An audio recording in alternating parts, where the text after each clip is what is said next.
suggest we go say hi to Xiangling first.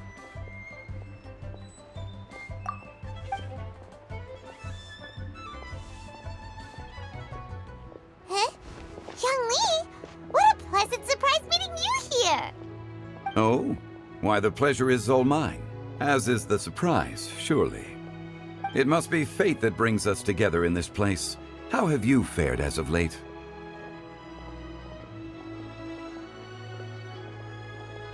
Setbacks are inevitable over the course of a long journey.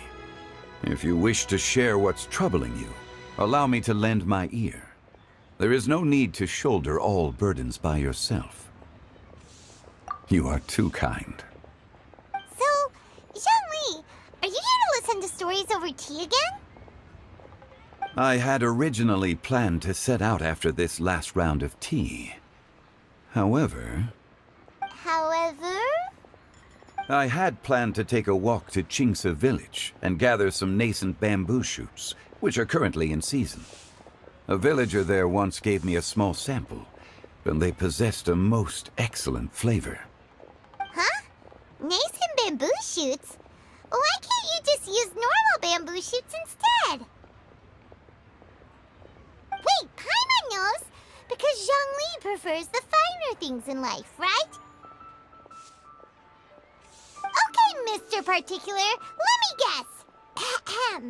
The nascent bamboo shoot has a uniquely tender texture and a delicate sweet taste that its normal cousin cannot match. An astute observation, Paimon. You know me well indeed. Lantern Rite is almost upon us, but besides the bamboo shoots, there are a few other items I have not yet procured from Director Hu's list. May I ask if you have already made arrangements for the days ahead? Well, we were planning to use the opportunity to say hi to some of our friends, but before we were able to figure out a schedule, we ran into you. Well then, might I invite you to imagine the sheer delight that is a soup cooked with the freshest nascent bamboo shoots in all the land. Generous cuts of pork belly and crisp, fragrant bamboo shoots placed together in the pot and left to simmer slowly for half a day. You're doing this on purpose, aren't you? Paimon's onto your plan. You just want to hoodwink us into fetching your bamboo for you. Why, I assure you, I would do no such thing. I merely wish to inform you of the freshest, most succulent and flavorful bamboo shoots one could ever hope to taste. Ugh, let's go, Traveler. Paimon's taste buds can't take it anymore. Collecting a few bamboo shoots shouldn't take too long. Paimon has got to get her hands on some of that soup. Such fine specimens are indeed well worth the excursion. Very well. I shall leave the bamboo shoots to you. Should you have the good fortune to find some, please share them with me as well. See? Paimon knew he was just bamboozling us. However, there is no need to rush. The streets of Liu will be bustling with visitors and filled with all manner of celebrations during the festive period. By all means, go wherever your interests lead you. The nascent bamboo shoots would be but a wonderful final touch to a most exceptional feast. What an honor it would be to savor them in the company of friends. We're heading out. Enjoy your walk, Young Lee. Take care now, you two.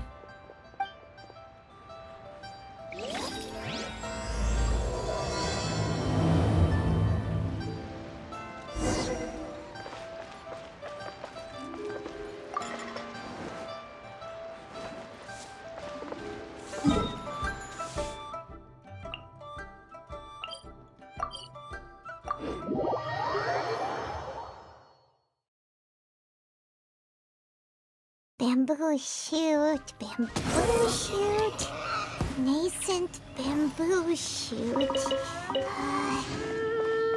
Oh, this one's only just sprouted, and it looks super fresh. Paimon thinks this is the one.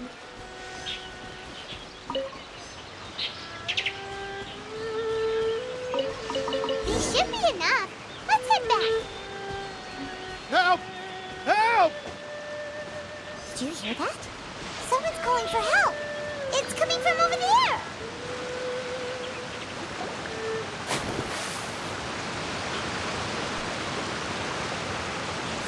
Are you okay?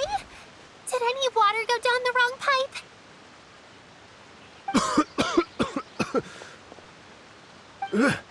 I think I'm okay now. Thank you so much. That was scary.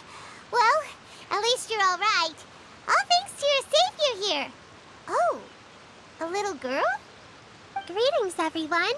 My name is Yao Yao. It's a pleasure to make your acquaintance. Whoa, she's so well-mannered.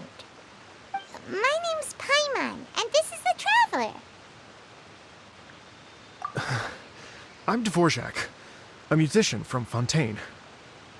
I came through Stone Gate intending to head towards Liyue Harbor, but then I became captivated by the beautiful scenery, and before long, I was completely lost. Just now, I was so mesmerized by the waterfall that I slipped and fell into the water. If it weren't for Miss Yao Yao's help, I shudder to think what might have happened. It's all right, Mr. Dvorak. The splashing around the bottom of the waterfall means the stone path is always wet and slippy. You definitely have to be careful. Next time you're exploring an unfamiliar environment, try to focus on what's right in front of you. Don't let your mind wander. As long as you watch your step, accidents like this won't happen anymore. Yes, ma'am. I understand. I'll remember to be more careful next time.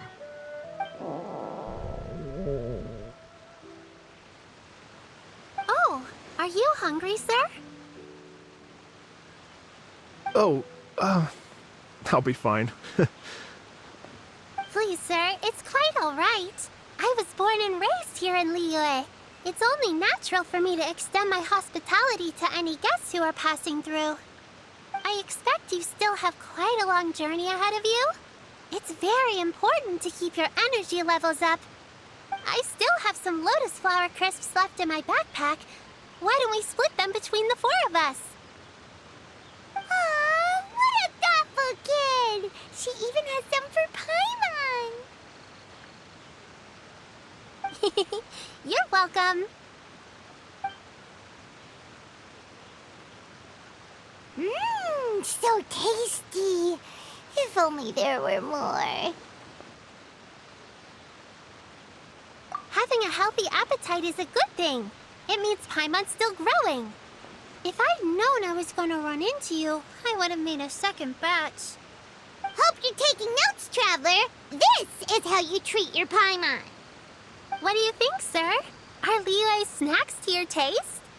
I wonder if they're not sweet enough. No, they're perfect.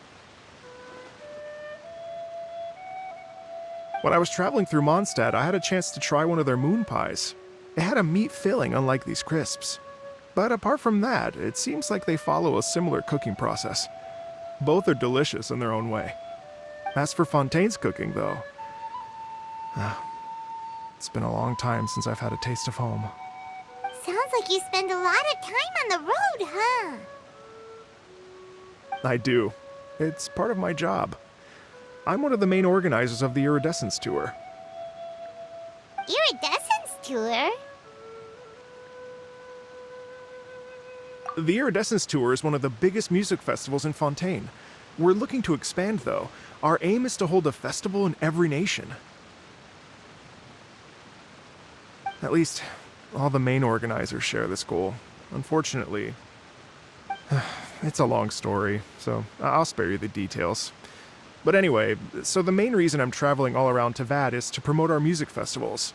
But I have some personal reasons, too. Well, what are they? Just tell us already. Let me see. Well, to explain it in full, I'd have to start with a story from my ancestors. I don't want to take up too much of your time. Oh, I love listening to stories. We want to hear it too. Okay, then I'll start from the beginning. The story goes that my ancestor, who was also a traveler, once slipped and fell into a lake during his travels. as he was sinking and gasping for breath, he heard a wondrous tune in the air. They say it was the most beautiful, moving melody he had ever heard. Even in that life and death moment, the ethereal music seized his full attention and almost made him forget the fact that he was drowning. When he finally came to, he found that he had already been brought ashore. Not too far from him stood an unfamiliar woman with an almost divine aura. Once she saw that he was no longer in danger, she left without a word. My ancestor tried to run after her to give his thanks, but although a mere dozen paces separated them, no matter how quickly he gave chase, he drew no closer and remained a dozen paces behind. In the end, all he could do was to bow in thanks to the woman as he watched her walk away towards the rivers and mountains in the distance, before at last he turned around and made his way home. Once he returned to Fontaine, he began to learn an instrument so that he could spread his story far and wide, just like the bards. After generations of retelling, embellishing, and dramatizing, people have come to think of that lady as something like a fairy. The story's become something of a local legend in Fontaine. It's called the Lady Overlooking the Lake. People now say that if you go down to the lakeside and play an instrument, so long as you play a pleasing melody, you will hear a fairy lady who is hiding out of sight, playing along with you. Wow!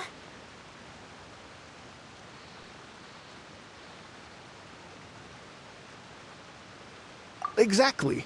It may just be a legend to others, but for me, it's a real part of my family history. I wanted to find out the truth of this tale, so I decided to retrace my ancestors' steps and search for that lady's modern-day descendants. Of course, there's no way of knowing where my ancestor fell into the lake all those years ago, so I always knew that the search would be akin to looking for a needle in a haystack. I've spent many years on the road now, and I'm nowhere near as fit as I was in my youth. The wish that I've spent half my life chasing after has now become something of an obsession. Well, I haven't lived half of my life yet, but still, I understand how you must feel. Paimon too! It's like... imagine if you saved the center of a lotus flower crisp, which is the best part, by the way, because you wanted to eat it another day. But then suddenly, sploosh! It falls into the water, never to be seen again! Paimon would definitely remember that for the rest of her life. There's no need to feel sorry for me. I've made some progress over the years. For example, I've concluded that the story must have taken place in Liyue. Oh, so you finally found a lead? Yes, in fact, that's an intriguing story in and of itself.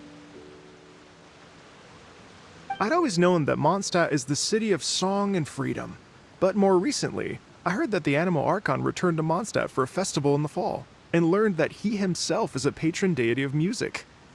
So I prayed for the Anemo Archon's guidance in the Mondstadt Cathedral, and as soon as I set foot back outside the front gate, I noticed a cluster of leaves being blown in the wind further and further west, towards Stone Gate.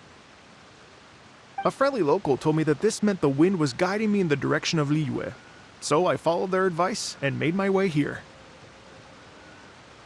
Right? You get it. I knew I'd find someone that agrees with me eventually. Are you sure? It sounds a bit too much like one of those fake legends told by those treasure hoarder guys to scam gullible grannies from Chingsa Village. Rex Lapis has returned to the world. Just give me some incense and a little more towards the travel fees, and I will pass your gift on to the Lord of Geo and ask him to keep you and your family safe and well, and so on and so on. Don't worry, Yao Yao. We have a lot of experience with deciphering omens and stuff. And anyway, you only got scammed if you handed over Mora, right? Actually, to express my gratitude, I did spend rather a lot of Mora on several bottles of fine wine, which I left at the Statues of the Seven along the way. Oh dear. Well, how about this, ladies and gentlemen? Why don't I bring you all to Yujing Terrace to see Miss Ganyu? don't know very many people, so I can't help you out much. But Miss Ganyu and the Chising know just about everything. If you've been scammed, they'll help you get your Mora back. And if the wind was telling the truth, and you want to keep looking for that lady's family, they'll be the best people to ask. But you've already helped me so much. Well, I was gonna take some new medicinal herbs and plants I picked to Miss Ganyu anyway, so it's no trouble at all. You know what? It's been a minute since we saw Ganyu too. It should be nice to pay her a visit before Lantern Rite. All right. Well, my sincere thanks to you all. I will never forget your kindness. Okay, everyone. Please follow me. I'll be your guide. Remember to watch where you're going, okay? Uh-oh. Paimon's out of a job. Oh well. Paimon will just be a cheerleader instead.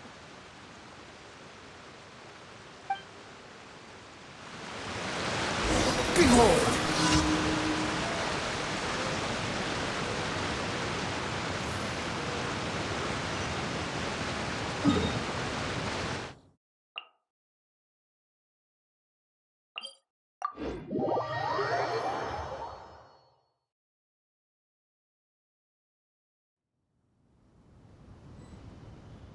Squall Fury!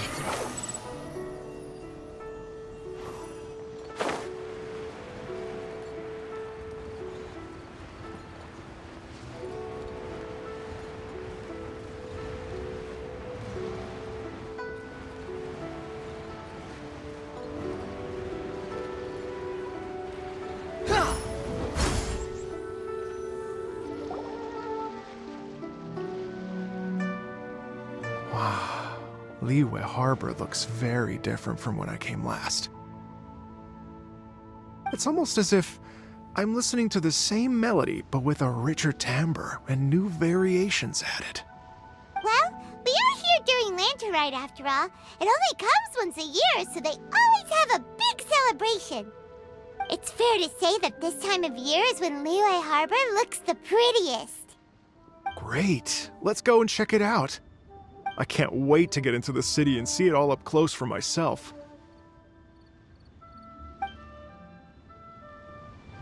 The streets are breathtaking. Smiles and laughter everywhere I look. It's contagious. I can almost feel the music in the air. I have the urge to start waving my conductor's baton. I'm glad that you're enjoying the city.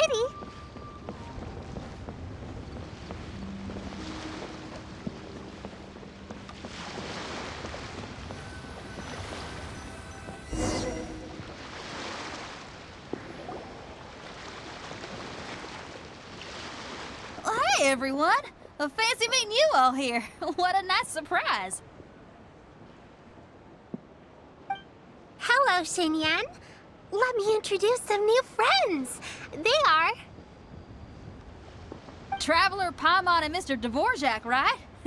I've known them all for quite a while. When I was last here to advertise a Liyue stop for the Iridescence Tour, Xinyan was one of the few people willing to give me the time of day.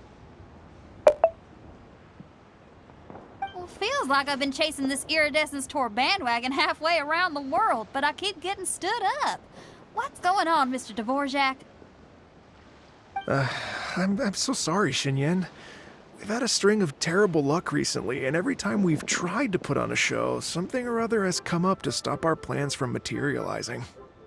Is that right? I guess it can't be helped. So, what brings you to Liyue Harbor at this time of year anyway? Thinking of putting on a music festival during the Lantern Rite celebrations? A Lantern Rite music festival? Yes, please! No, I'm actually here on personal business this time. Oh, so no Lantern Rite music festival? I mean, that's not just up to me. Hosting a music festival takes a lot of funding and personnel. Moreover, I've never worked with the Liyue authorities before. Even if I were to start putting something together right now, I think it'd be too rushed. Wait, but we're going to meet the Liyue Qixing, aren't we? And they're the ones in charge. Uh-huh, that's right. Miss Kuching and Miss Ningguang can make anything happen. You mean... what? This is the perfect opportunity! Well, sure, it might not work out, but it can't hurt to bring it up as a suggestion.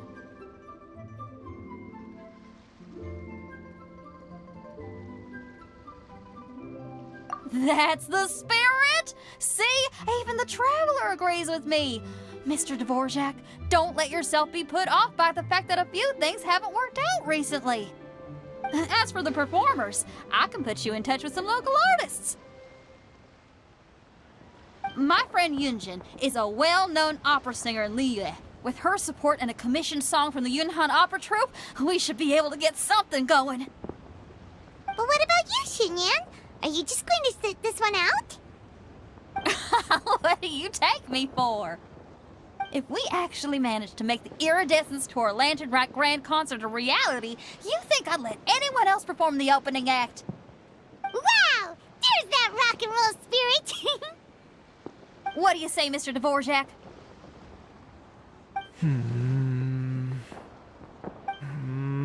Okay. I'll give it a shot. But the opening act is not something to be chosen lightly, Xinyan. I will judge your work by the strictest of standards, so please make sure you are fully prepared. Are you kidding? I thought you'd never ask. Whew, guess my shopping time's getting cut short. I'm gonna head back right away and start working on this.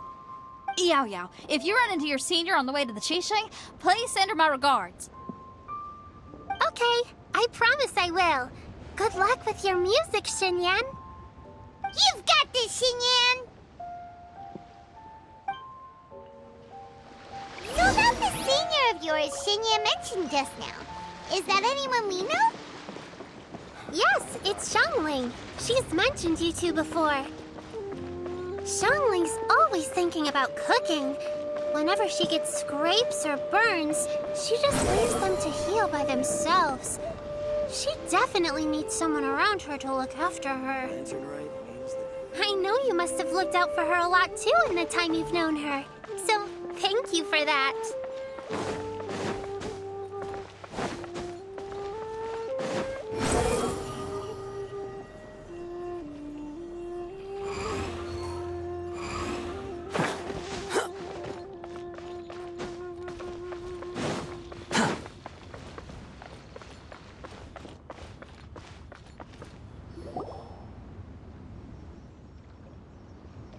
Oh, it's Master! Is it okay if I go and say hi to her?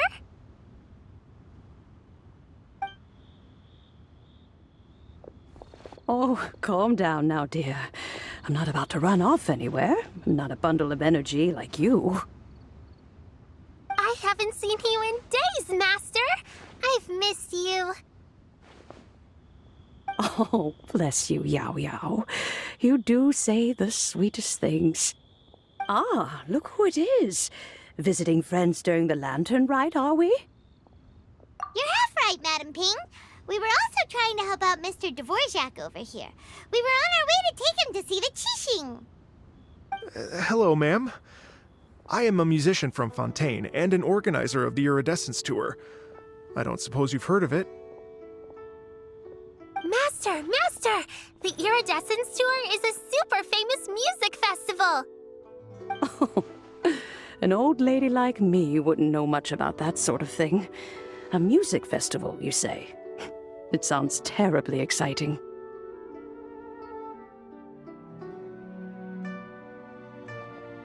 Oh, right! Madam Ping, how would you feel about that? You're an elder of Liyue, and you know all about Liyue's cultural traditions. Hearing your thoughts would definitely help us figure out how best to approach it. For example, do you think it might be a bit too modern, or is there any other issue? Why, not at all.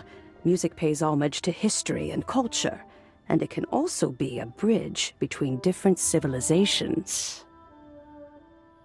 Times change, and the music enjoyed by the youngsters of today is no doubt very different from the tunes I was accustomed to in my youth. Nevertheless, all fine things in life can be appreciated. And so, I look forward to it immensely. Hear, hear. I do believe that, my own dear grandmother aside, you are the wisest old lady I've ever met. Goodness gracious, you're all being suspiciously sweet today. Yao Yao, whatever have you been feeding them?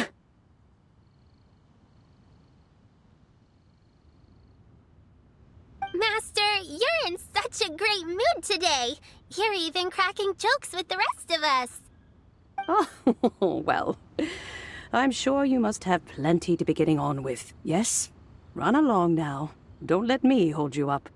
Thanks, Madam Ping. We'll see you again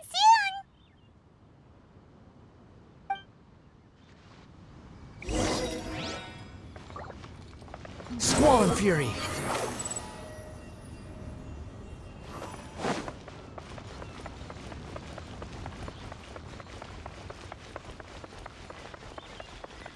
The wind rises.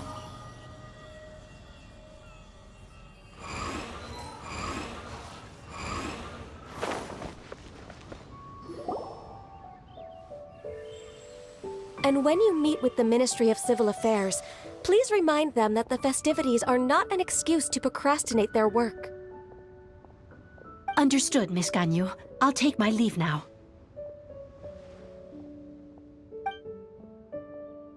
Ganyu! What brings you here, Yao Yao? I've brought all the medicine you asked me to pick for you. Oh, and here's a pack of sweet flower seeds as well. Also, these dried chingshin leaves make a great pot of tea that's very good for you. I know you've had a lot to deal with at work recently, but you shouldn't push yourself too hard. If you're not careful, you'll end up falling asleep in the grass again. Well, this is weird.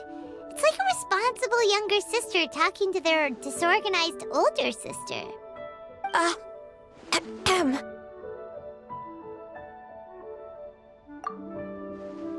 Thank you, but Paimon's criticism is quite valid. I do have a tendency to neglect matters outside of work, and that's something I should improve on. Oh, my apologies. I don't believe we've been introduced. Ah, Paimon will do the honors.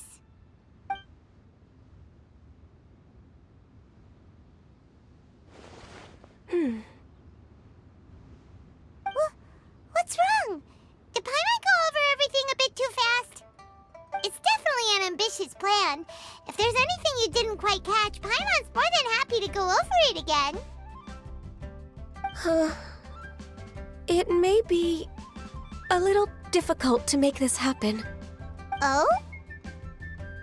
Well, the Lantern Rite is the most important festival of the year. Our celebrations must not only be visually spectacular, but also appeal to the tastes of Liyue citizens from all walks of life. The Iridescence Tour is relatively unknown in Liyue. It's difficult to predict how a brand new show will be received. It would be quite risky for us to bet everything on this one music festival. All very valid points. I completely understand. Therefore, we will not replace or cancel any of our pre-existing program. However, I will submit a proposal requesting to put the Iridescence Tour special performance as the final act of this year's festivities. Some live music will certainly add to the festive atmosphere on the night of the Lantern Rite. As for the venue, let's reserve a space at the docks.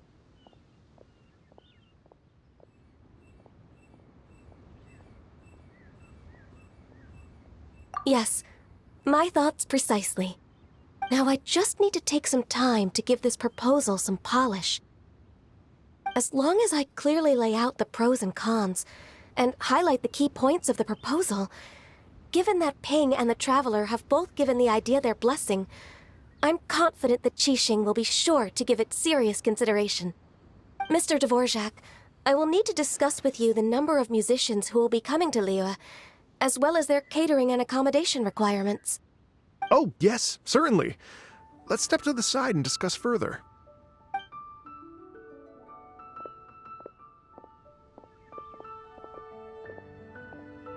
As soon as there's work to do, Ganyu's as diligent as ever.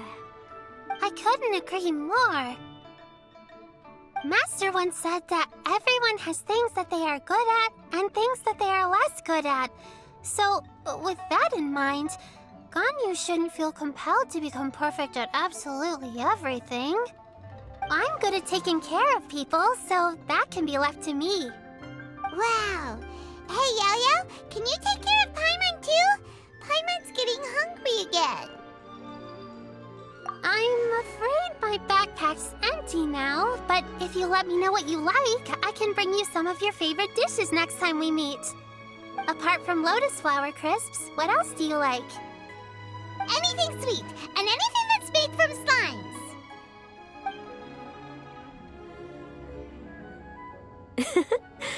Here's what I've drafted so far. Anything else you want to add? No, this is excellent. I'm racking my brains, but I don't think you've missed a single thing. Perfect. Then we'll leave it as is. I'll go make an official copy. Oh, perfect timing. We were just wrapping up our discussion here. Not at all. Every second counts for a complex proposal such as this.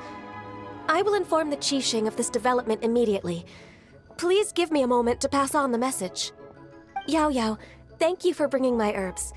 I will make sure to take them. Remember to make tea from them first, Ganyu. You mustn't just chew them raw. I will. Okay, I should be getting back. If Yao-Yao stays out for too long, Mom and Dad will be worried sick. Everyone, I'm sure that the music festival will go off without a hitch, so don't worry. And in case I don't see you before, I wish you all a very happy Lantern Rite. Thank you, Yao Yao. Happy Lantern Rite to you, too. We should go get dinner together sometime!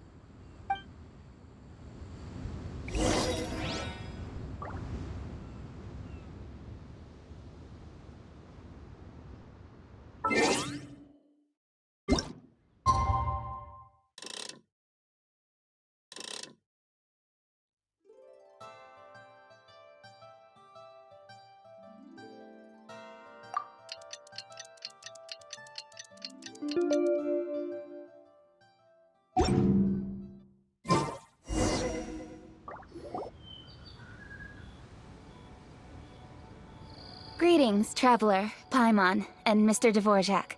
Call me Kuching. Ganyu has brought me up to speed on everything. I'll get straight to the point. The Qixing have approved Ganyu's proposal.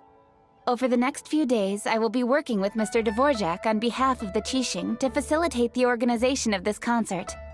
Yay! That's awesome!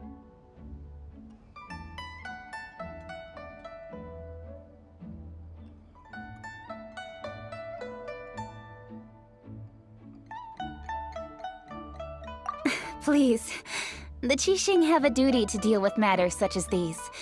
We have merely moved things forward to the next step. On a more personal note, I am an avid supporter of all things new and innovative. As such, it is my privilege to work with you on this exciting project. Thank you so much, Kuching. I'd become quite discouraged after our recent failures and was expecting the same outcome once again, so I didn't dare to get my hopes up. Never in my wildest dreams could I have imagined this going so smoothly. It's like a dream come true.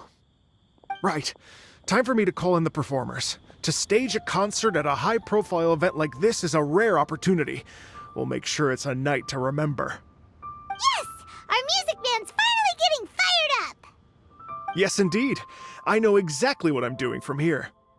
For a musician, music will always be the language they are most fluent in. Oh, that. That can wait for another time. Oh, Ganyu? What's wrong? they told me all about Mr. Dvorak's situation, but I was so engrossed in drafting the proposal that I forgot all about it. Oh, that's quite all right. I don't even know what the person I'm trying to find looks like, so it was always going to be a long shot. Don't worry about me, Ganyu. Your time and energy are needed elsewhere. I'm sure you already have plenty to deal with between this concert and everything else going on during the Lantern Rite. Thanks. It was just that I had a few initial thoughts when I heard your story. For instance, I wonder if this lady your ancestor met might have been an Adeptus. What do you think? To tell you the truth, Mr. Dvorak, I am somewhat related to the Adepti myself. I am part human and part Qilin. The Qilin is an illuminated beast. I know how important your quest to get in touch with your roots must be to you, because I've been there myself before, trying to find out where I belonged. Did you say the Adepti? And you're illuminated beast? Part Qilin? Are you telling me all the rumors of the Liyue Adepti are real? So it's not just artistic license? You bet they're real! Trying to track them down is tough, though. Like Julian Karst itself. There's nothing specifically stopping you from going there, but getting in and out of there is quite an ordeal. Yes. Anyway, if you're looking to uncover a lost melody or shine light on a forgotten aspect of Liyue's cultural history, I'm probably not the best person to ask. But if it's a person you're looking for, then I just might be able to help. I see. I think I understand the situation now. In that case, Ganyu, shall we divide the work between us? Yes, that was also my thought. Great. So Mr. Dvorak and I will concentrate on things here in the city to make sure the concert goes according to plan. In the meantime, Ganyu will reach out to her network and try to find the person he's looking for. How's your workload at the moment? Will you be able to make time? I can probably get through everything in 2 days, as long as I don't sleep. Wait, what do you mean as long as I don't sleep? Even for someone with illuminated beast blood in their veins, working for such an extended period without a break will take its toll on your health. Somehow that does not sound persuasive coming from Kuching.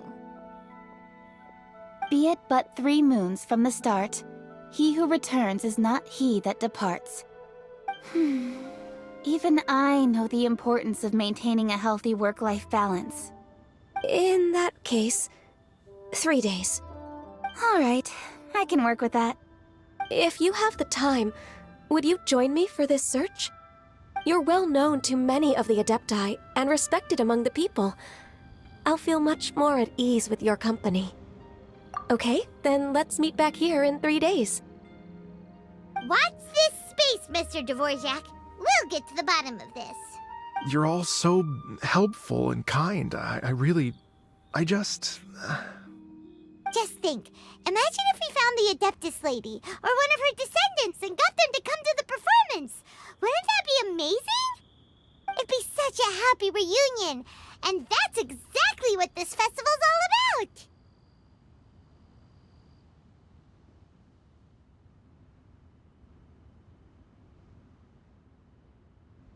You're right. Okay, I'm gonna pull out all the stops to make this lantern rite a true extravaganza. We should probably get going. Mr. Dvorak, could you come with me to confirm the site? Ooh, we're coming too! I was wondering, what are your thoughts on music? What does it mean to you? Music sounds nice? Truth be told, the question of what music means to people is one that I've been pondering for quite some time. Let's revisit this question after the concert.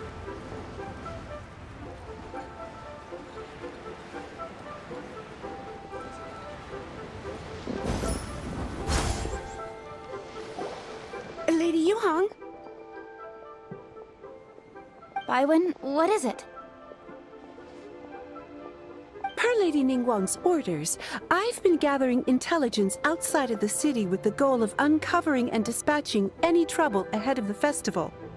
I am told that a strange melody was heard somewhere along the coast. I was wary of investigating further on my own, so I was just on my way to report this incident to Lady Ningguang. But I'm worried that if we don't act right away, we may miss the window of opportunity to take appropriate action. I understand. In that case, Yeah, Kuching, you're busy enough as it is. There's a ton of different things in the city that needs your attention. Leave it to us. Don't worry. Whatever it is, we'll definitely be able to handle it. Well, he will handle it. With the Traveler on the case, it's as good as dealt with. Thank you. This will be a great help. I will inform Lady Ningguang about the situation. Once it's resolved, please come and find me again at Yujing Terrace and let me know. Will do. And say hi to Ningguang for us. You have my thanks, too. Stay safe and come back as soon as you're finished. Good luck.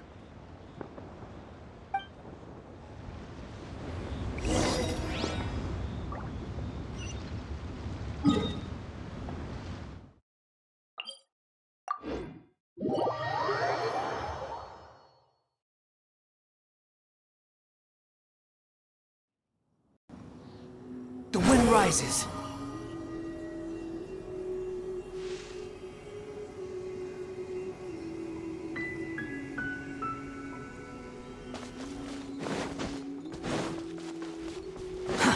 Too slow.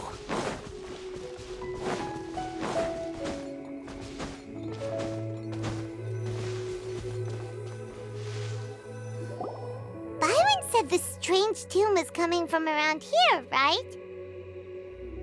But Paimon doesn't hear anything. There doesn't seem to be a soul in... I was just wondering who in their right mind would come out to a place like this. So, it's you two. Yeon!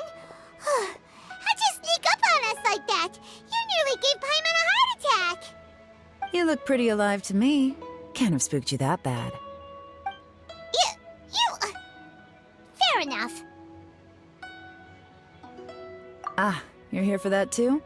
Saves me a bit of explaining. Come with me. I've already reconned the perimeter, so we should be safe.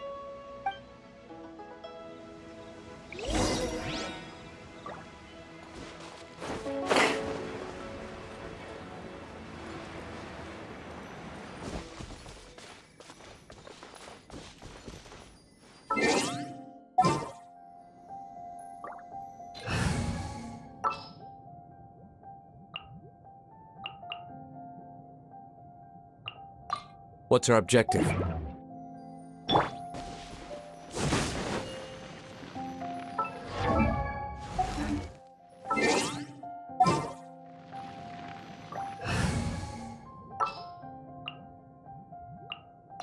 The campaign begins.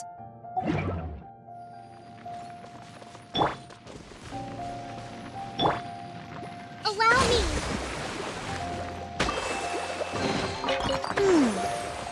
So this is the thrill of adventure. The doors and the windows are all fine, so there definitely wasn't a break-in.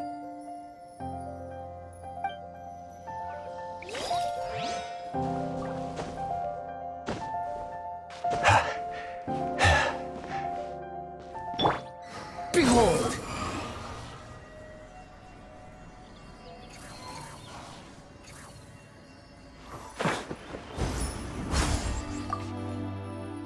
This place is completely empty. There's nothing valuable left here at all.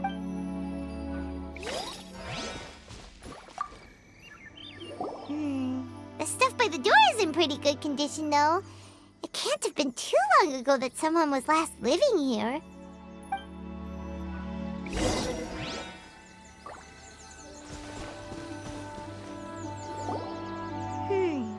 How strange.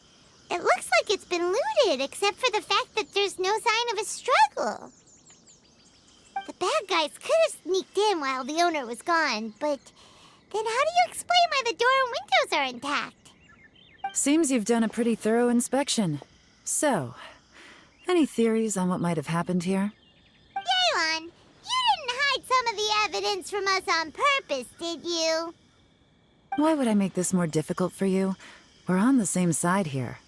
Okay, well... Paimon gives up then. Paimon's got nothing. What about you? Give up as well? Your instincts are pretty good. Or perhaps it's not instinct. The strange melody is one of the few pieces of information you have available, after all. Let me share a folk story with you. A long time ago, there used to be a group of bandits in the Liyue countryside who would sound a horn every time they were about to raid a village. But it wasn't a rallying cry to rouse their fellow men. It was a disconcerting tune, meant to intimidate the weak and warn them of their impending doom. To escape with their lives, the villagers would abandon their homes and flee overnight, taking only their most valuable belongings with them. Everything else was left behind. The bandits were eventually brought to justice, but the fear and trauma remained in the villagers' hearts. Whenever they heard that melody, they would feel like their lives were in danger once again, and flee immediately. The culprit of this crime exploited that very fear to get access to this house without having to force their way in. That's quite the story. The victims obviously will have gotten quite a fright, but at least they won't be in any great danger. The important thing now is to find this copycat criminal. On any other day, that'd probably be a good idea. Unfortunately, it's not gonna work today. Take a look around and you'll see what I mean.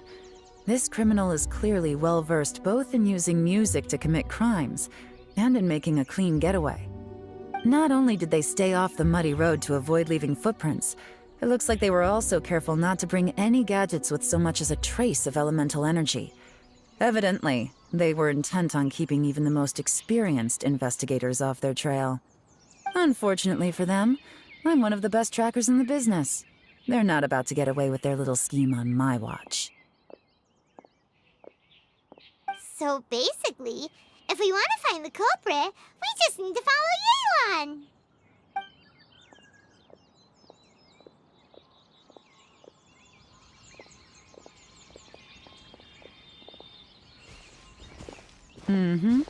As long as you can keep up. Since the culprit's trying to be cautious and low risk, I'll bet they left through an area with some vegetation for cover, but not so much that it would slow them down.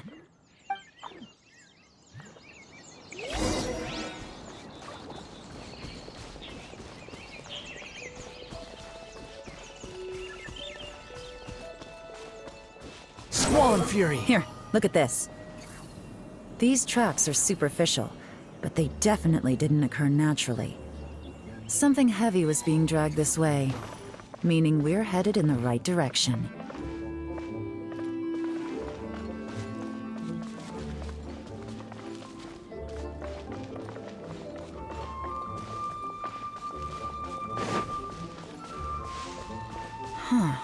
Their pace has increased. Normally, people carrying a heavy load slow down as their journey goes on and they start to tire. Whatever's motivating them to speed up must be psychological. For instance, reaching the home stretch.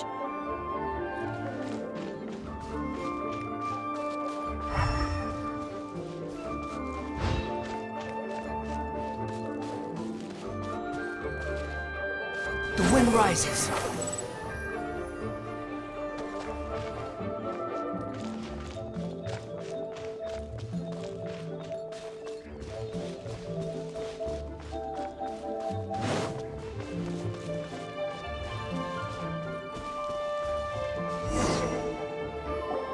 There they are! Look! A treasure hoarder tent!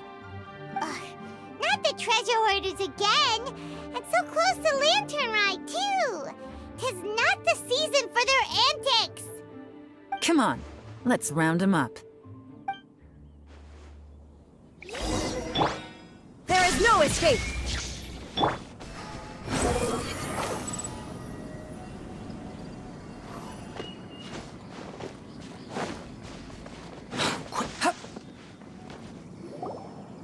Hey! Who are you? Where did you come from?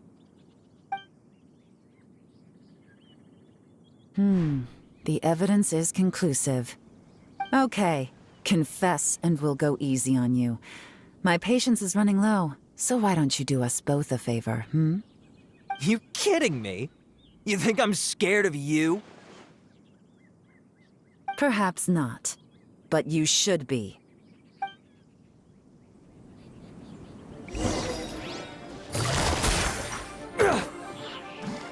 Gotcha. Curses. Seems like you're not all talk after all. There's no going back now. Better up my game.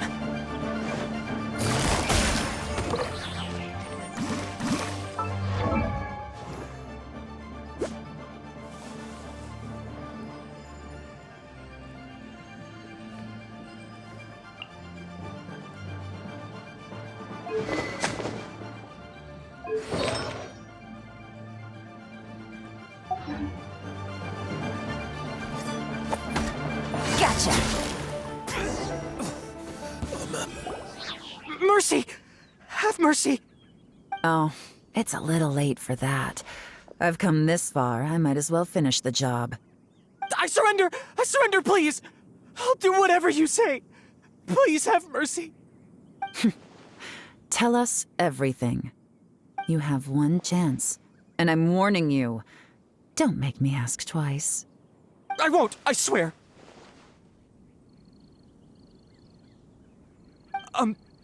So Lantern Rite's nearly here, and like a lot of people, I wanted to buy a few nice things. I know I'm with the treasure hoarders and everything, but I don't really have any kind of experience with robbing people and whatnot. So I don't have the guts to break into somebody's house. Wow, you're really going to complain to us about that? No, not at all. I'm just telling it how it is. Okay, continue. I racked my brains trying to think of what I could do, and eventually, I remembered something from back when I was a kid. The bandits would blow their horn, and my grandma would grab us kids and run. I remember the tune, so I figured I'd try it for myself. I mean, just to see what would happen. At first, anyway, I seriously didn't expect that family to pack up and leave. But they did, and they just left all their stuff right there for the taking. It was too easy, I couldn't resist. It was completely wrong of me, I know that now. I'll return everything that I took. It's all still in perfect condition, and it'll be like it was never gone. Please, give me a chance, huh? Let me make it right. Give you a chance, huh? Sounds to me like you'd rather strike some kind of a deal than spend Lantern Rite behind bars. Yes? Yes? You know how to bargain, I'll give you that. It's just a pity that you didn't confess at the first opportunity. You'll have to take a walk with me. Once we've returned the goods, we'll find the owner of the house, and you can apologize to them in person. After that, I'll escort you to the Ministry of Civil Affairs. Yes, ma'am! You know, as a former victim of this kind of crime yourself, I doubt anyone understands the fear you inflicted quite as well as you do. Does your greed matter more to you than your fear? More to the point, if you can play a tune from memory, don't you think you should be capable of making an honest living? You mean... That's enough hints for you. You'll have plenty of time to reflect on all of this yourself. There's not much left to wrap up, so I'll take it from here. Guess this is where I'll say goodbye. What is it? Is there something else? I'm still not sure how you first got your hands on this information, so play it safe when you get back. Don't mention to anyone that you ran into me out here.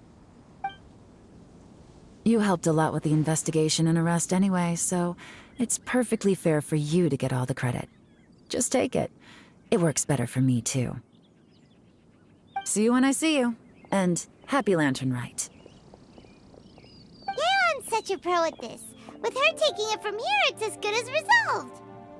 Whoosh! Random event, a strange melody, complete! Although, it's kind of a shame that we never got that treasure hoarder guy to play the melody again. Right? How could anyone not be? When we were chatting with Mr. Dvorak, music seemed like such a positive thing. And most music is, right? It can help us relax, feel all warm and fuzzy, recall happy memories, or even just think happy thoughts. Paimon never imagined that music could be used to commit crimes.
Byron, we're back! Everything's all sorted! That's great news! Oh, please wait here a moment if you would be so kind. Lady Ningguang instructed me to advise her upon your return.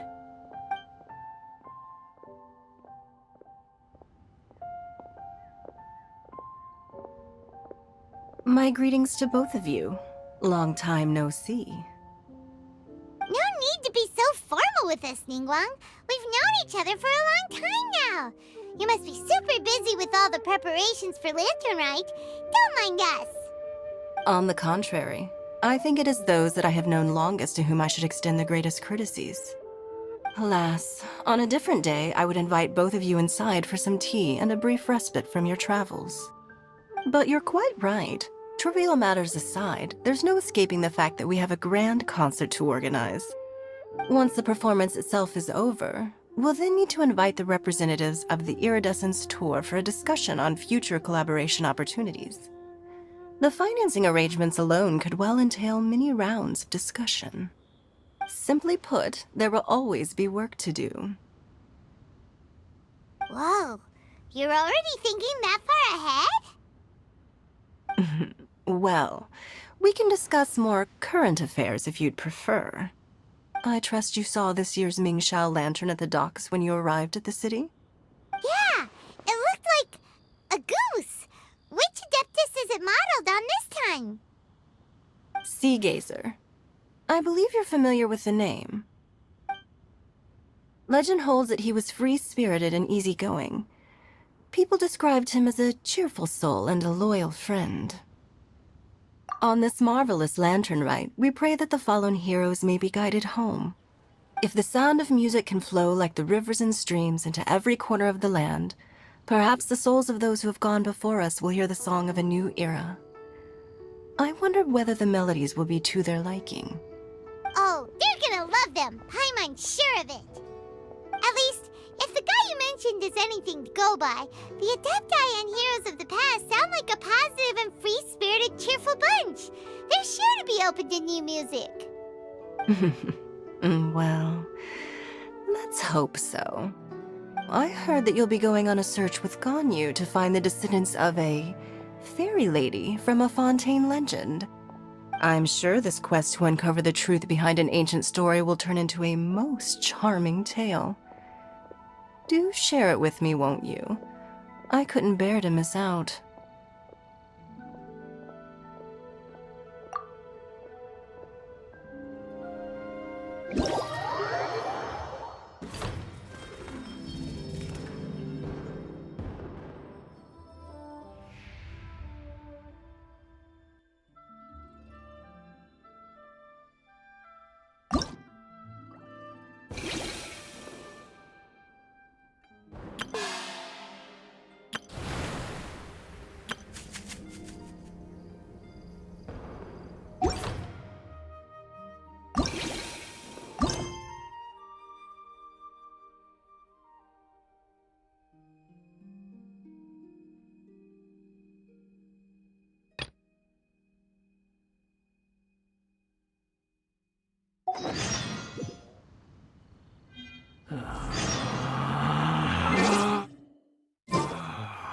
Relax.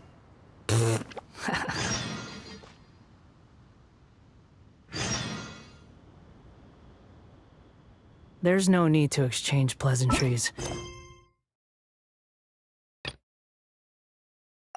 It's rather pathetic to force a conversation.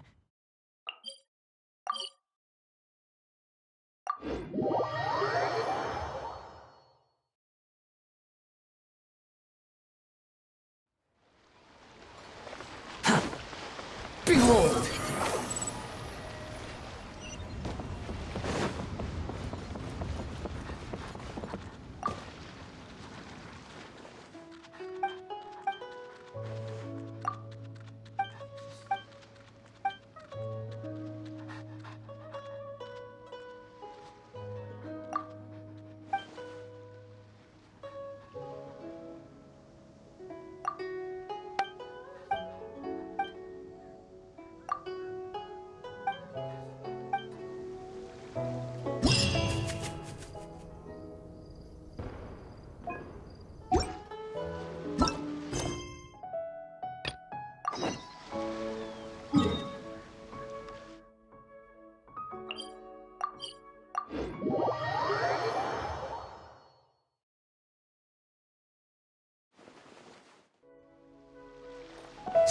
fury.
Behold!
Looks like it's about time for us to meet up with Ganyu. Let's head to Eugene Terrace. What's their problem?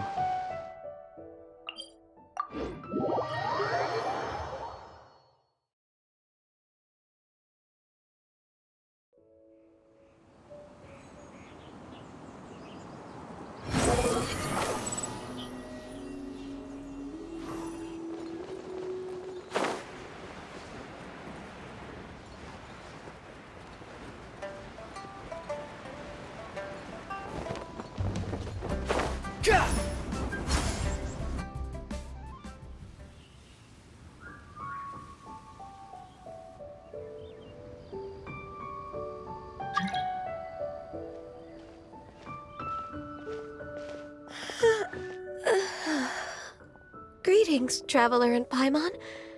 What time is it? Are you okay, Ganyu? You were nodding off there. Didn't you sleep well last night? I'm fine. Don't worry about me. Let's discuss the matter at hand. Since last time, I've been thinking a lot about the story Paimon told me. In essence, someone rescued a drowning man and performed some music. If that were all there was to it, it could have been many people, human or Adeptus. But the tune was allegedly so wonderful that the drowning man forgot about everything else, even his own impending death, and only came to his senses after being brought to shore. Perhaps there was an adeptal power at work in that music that he, as a mortal, could not perceive. Or perhaps he sensed a power surrounding him but lacked the words to describe it, not knowing where it came from. Either way, if this part of the story is true, then the rescuer has to have been an Adeptus. You really think so? But this story is all the way from Fontaine. Isn't this a bit of a long shot? Also, Paimon's really curious about how people from Fontaine think this fairy lady looked. Ooh, like a crystal fly's wings? That would be pretty cool. But Paimon definitely can't imagine any of the Adepti looking like that. Actually, Ganyu, if you had to save a drowning person, how would you go about it? Huh? Me? Well, I'd get them to the shore, and then I'd probably hide behind a tree and watch them for a while. Once I was sure that they were going to be okay, I'd slip away without a sound. Got it. So basically, Ganyu's the type of person who doesn't like taking credit for her good deeds. No, it's not like that. I'm just not very good at explaining things. And I also find it really awkward accepting other people's gratitude. Well, what if this Adeptus in the story had a similar attitude? That would explain why she just left without saying a word. She was probably thinking something like, one was merely passing by and saw fit to address this egregious disruption to one's graceful zithering at once. You may keep your thanks to yourself. That was actually a very good impression of Cloud Retainer, Paimon. As far as I'm aware, Cloud Retainer isn't the most musically gifted. Still, we can't completely rule her out just yet. If we set off now, we could head to Mount Outsung and ask her about it. You'll be able to confirm either way if it's her, and I can, I've been in Liyue Harbor for so long now that I'm just not as familiar with the Adepti anymore. If there's anything we want to know about them, she's the best person to ask. Sounds great! And we're pretty close with Cloud Retainer by now, so we probably don't even need to bring her food this time, right? I've prepared a gift for her to mark the festival, just in case. However, Cloud Retainer spends most of her days studying mechanisms in her abode. She's on her own so much of the time that the moment she has someone to chat with, she just... Never mind. I promised I'd help Mr. Dvorak, and now that I've made the contract, I can't be having second thoughts. Traveler, Paimon, let's set off for Cloud Retainer's abode. Seems like this is a tough decision for Ganyu, but she's made up her mind now. Paimon gets why she'd be so anxious. Okay, how about this? If Cloud Retainer tries to start telling stories about her again this year, we should pipe up and change the topic. Wait, did she leave already? Hey, Ganyu, wait up!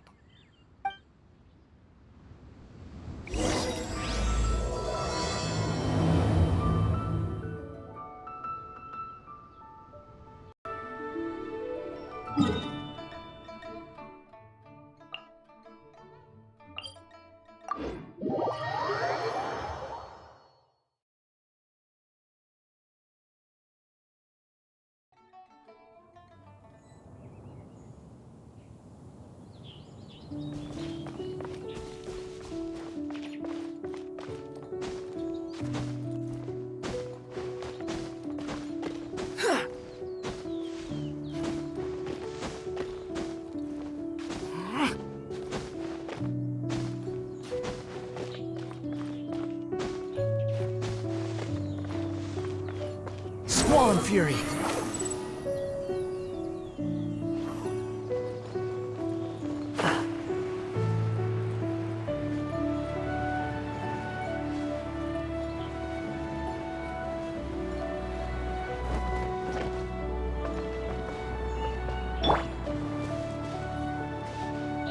Quake!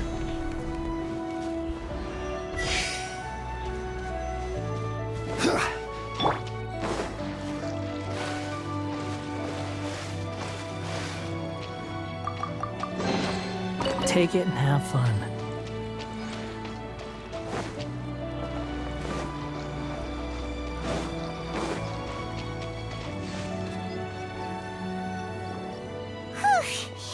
Paimon's so tired from trying to keep up. Don't either of you need to take any breaks? I can't believe it. Cloud Retainer is not here. Huh? Did we miss her? She doesn't like to travel, so in the past, it's always been the other Adepti who come to visit her during the festivals. Somehow Paimon doubts that anything could cause serious trouble for her. True. Now that I think about it, Cloud Retainer would be quite capable of taking care of anything on her own. There's no need to worry about her. Since she's not here, I guess the next step is to check all the other Adepti abodes, one by one. Uh-oh. Will it involve a lot more traveling?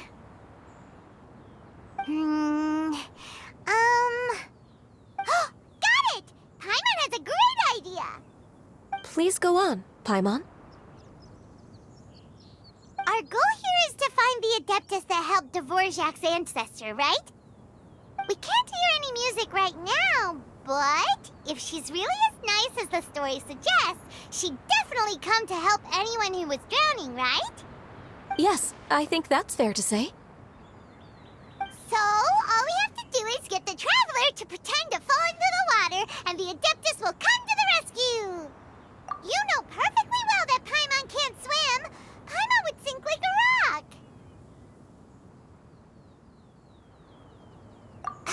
Just trust Paimon! The water's pretty deep over there! Quick, swim to the very center!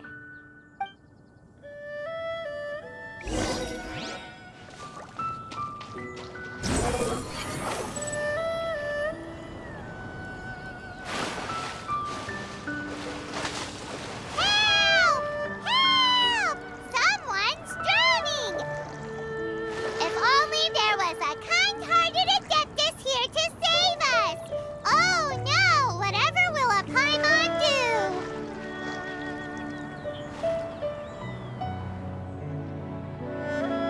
What is going on?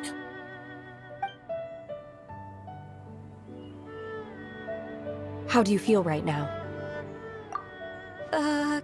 Shenhe! And the Conqueror of Demons!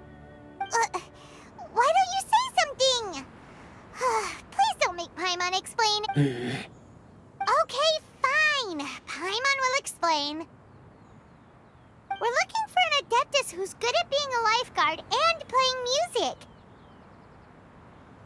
But if the Adeptus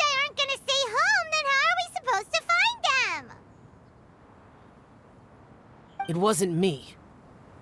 Yeah, so this Adeptus is most likely a woman.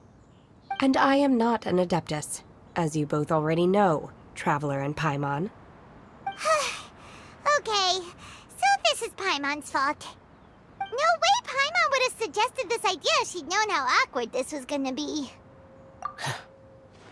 Glad you're okay. As far as I know, the one you seek is no Yaksha. And one last thing. Your actions here caused others a great deal of worry. Do not repeat them again in the future.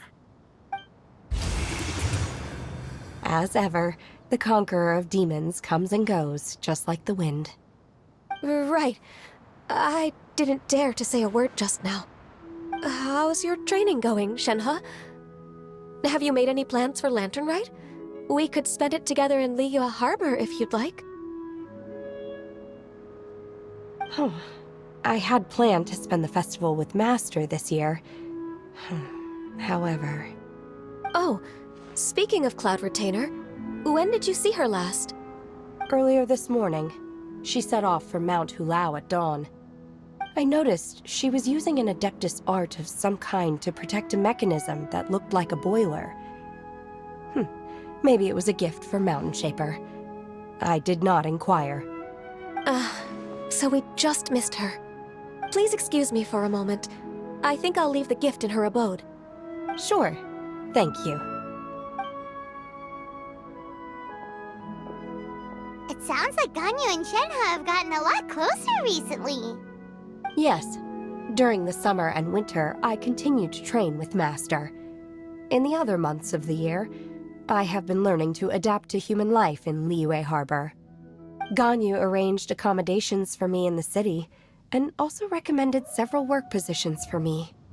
But when I try to blend in by referring to her as Miss Ganyu or Lady Ganyu, like the others, she says I mustn't address her like that. Sometimes I'm supposed to copy other people. Sometimes I'm not. It's a little difficult to keep track of everything. Oh, is that what it is? Noted. So, you came looking for Master today because you wanted to ask her about the Mystery Adeptus. Is that right? Yep. Oh, speaking of that, have you ever heard any music while out training in the mountains? Music? What is that? It's... a kind of a happy or relaxing sound. Or, a nerve-wracking sound. Or even a terrifying one. Okay, I'm done. I also left her a note so that she knows where to find us. We won't miss her again. Yay! That's really helpful, thanks! We were just talking about this thing called music, and based on Paimon's description, I do believe I hear it every day. Please follow me. Oh, really? Great, let's go!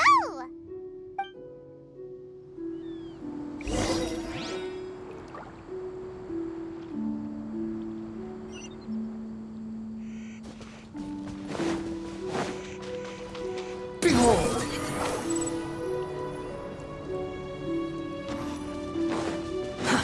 Too slow. Squall Fury!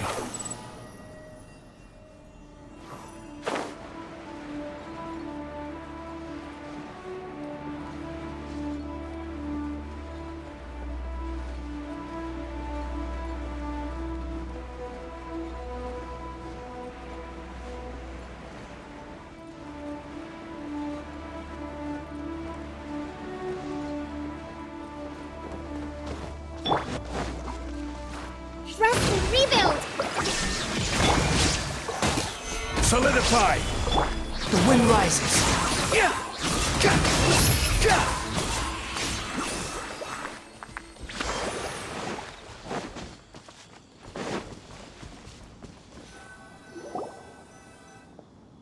This is the place. I enjoy training here to the sound of music.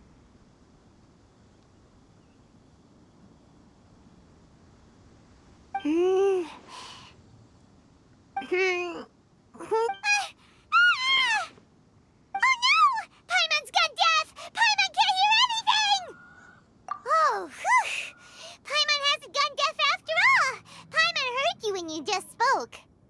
Anyway, where is this music? The faint sound of birdsong, the quiet murmur of the streams. These are relaxing sounds. Are they not the music of which you speak? Oh, Paimon wasn't quite done with the description. Okay, fine, it's all Paimon's fault. What we're looking for are not the sounds of nature, but melodies played on special instruments. Oh, and a melody is? Hey, don't you patronize Paimon! Let's get one thing straight. Paimon knows plenty of nursery rhymes, but Paimon does not sing on demand without payment. Hey, why don't you just sing that one melody Shen has heard before? It'll probably help her to understand what we're talking about.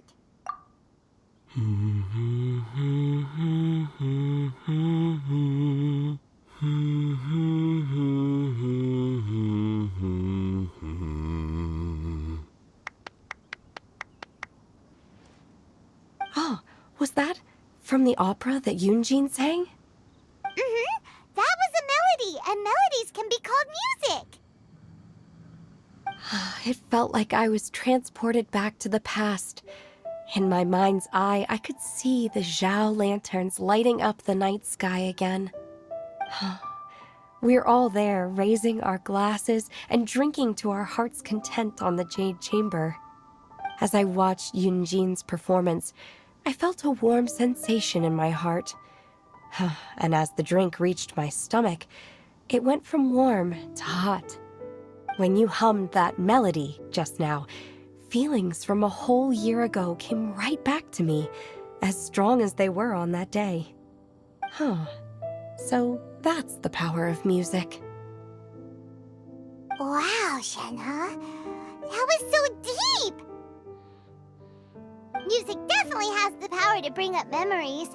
It's like a time capsule with all the special moments from our life squished inside. What about you, Ganyu? Are there any melodies that have left a deep impression on you? I don't remember if my parents ever sang any lullabies to me. I know some local folk songs, and a few other things come to mind too. The songs of the sailors down at the docks, the little ditties that the vendors call out in front of their beloved shops, the tunes of folk artists performing on the streets. Yes, that's right. In the past, whenever I heard the sound of those tunes, I always felt that they were worlds apart from me. Nenny and Liyue probably view me as a non-human. And they are right, in the sense that I never could connect with humans' artistic expression and their sentiments. So I haven't been able to integrate into their community and be a part of their lives. At least, that's the view I held in the past. Only more recently did I start to realize that the only barriers are ones that I have erected with my imagination. The way those melodies make me feel isn't all that different from other people after all. They're about mundane details of everyday existence. Life's ups and downs, joys and sorrows. Even though we come from different backgrounds and have different stories to tell, when it comes down to the most common things that we see and experience around us each day in the city, in that sense, we're all the same. You go, Ganyu! You're really making progress. You have loads of friends in Liyue Harbor when you think about it. Okay, maybe some are more like coworkers and bosses, but at the very least, Kuching and Shenhe are your friends now, right? Yes, I am. Technically speaking, we should refer to each other by the conventional forms of address used among fellow disciples. But now that I know what constitutes a friendship, I do believe we are more friends than co-disciples. Thank you, everyone. Once the days are warmer, I would like to host you at my home in the city. Please invite Kuching as well. I've planted many types of flowers. I'm sure some of them will be to your taste. You are too kind. I couldn't possibly. Nonsense. You are my friend. I have cultivated and cared for the flowers just as you taught me. Once you've seen them for yourself, I am sure you can advise me how to do an even better job next time. I will save some for decoration. We can feast on the rest. Then, thank you in advance. Wait, what is that saying again? If you insist? Do people say that? I'm not completely sure either. It doesn't matter, okay? You got the point across. No need to split hairs. Paimon's more concerned about your idea of a girls' night out. Eating flowers? Really? Does this have anything to do with you both being the disciples of that illuminated bird?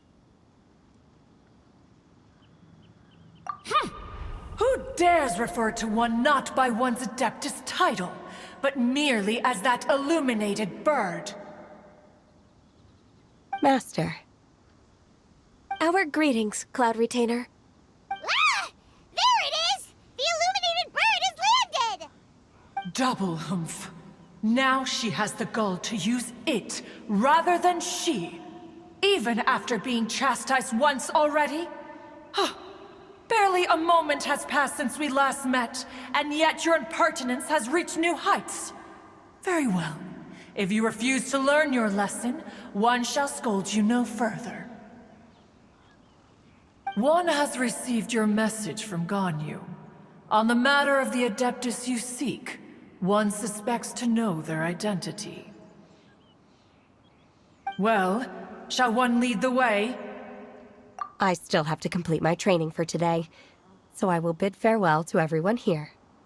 Very well. Await my arrival at one's abode later this night. On this special occasion, you should indulge yourself with some savory dishes. If you want to release a Shao Lantern, come and find us anytime. Thank you, everyone. Happy Lantern Rite to you too.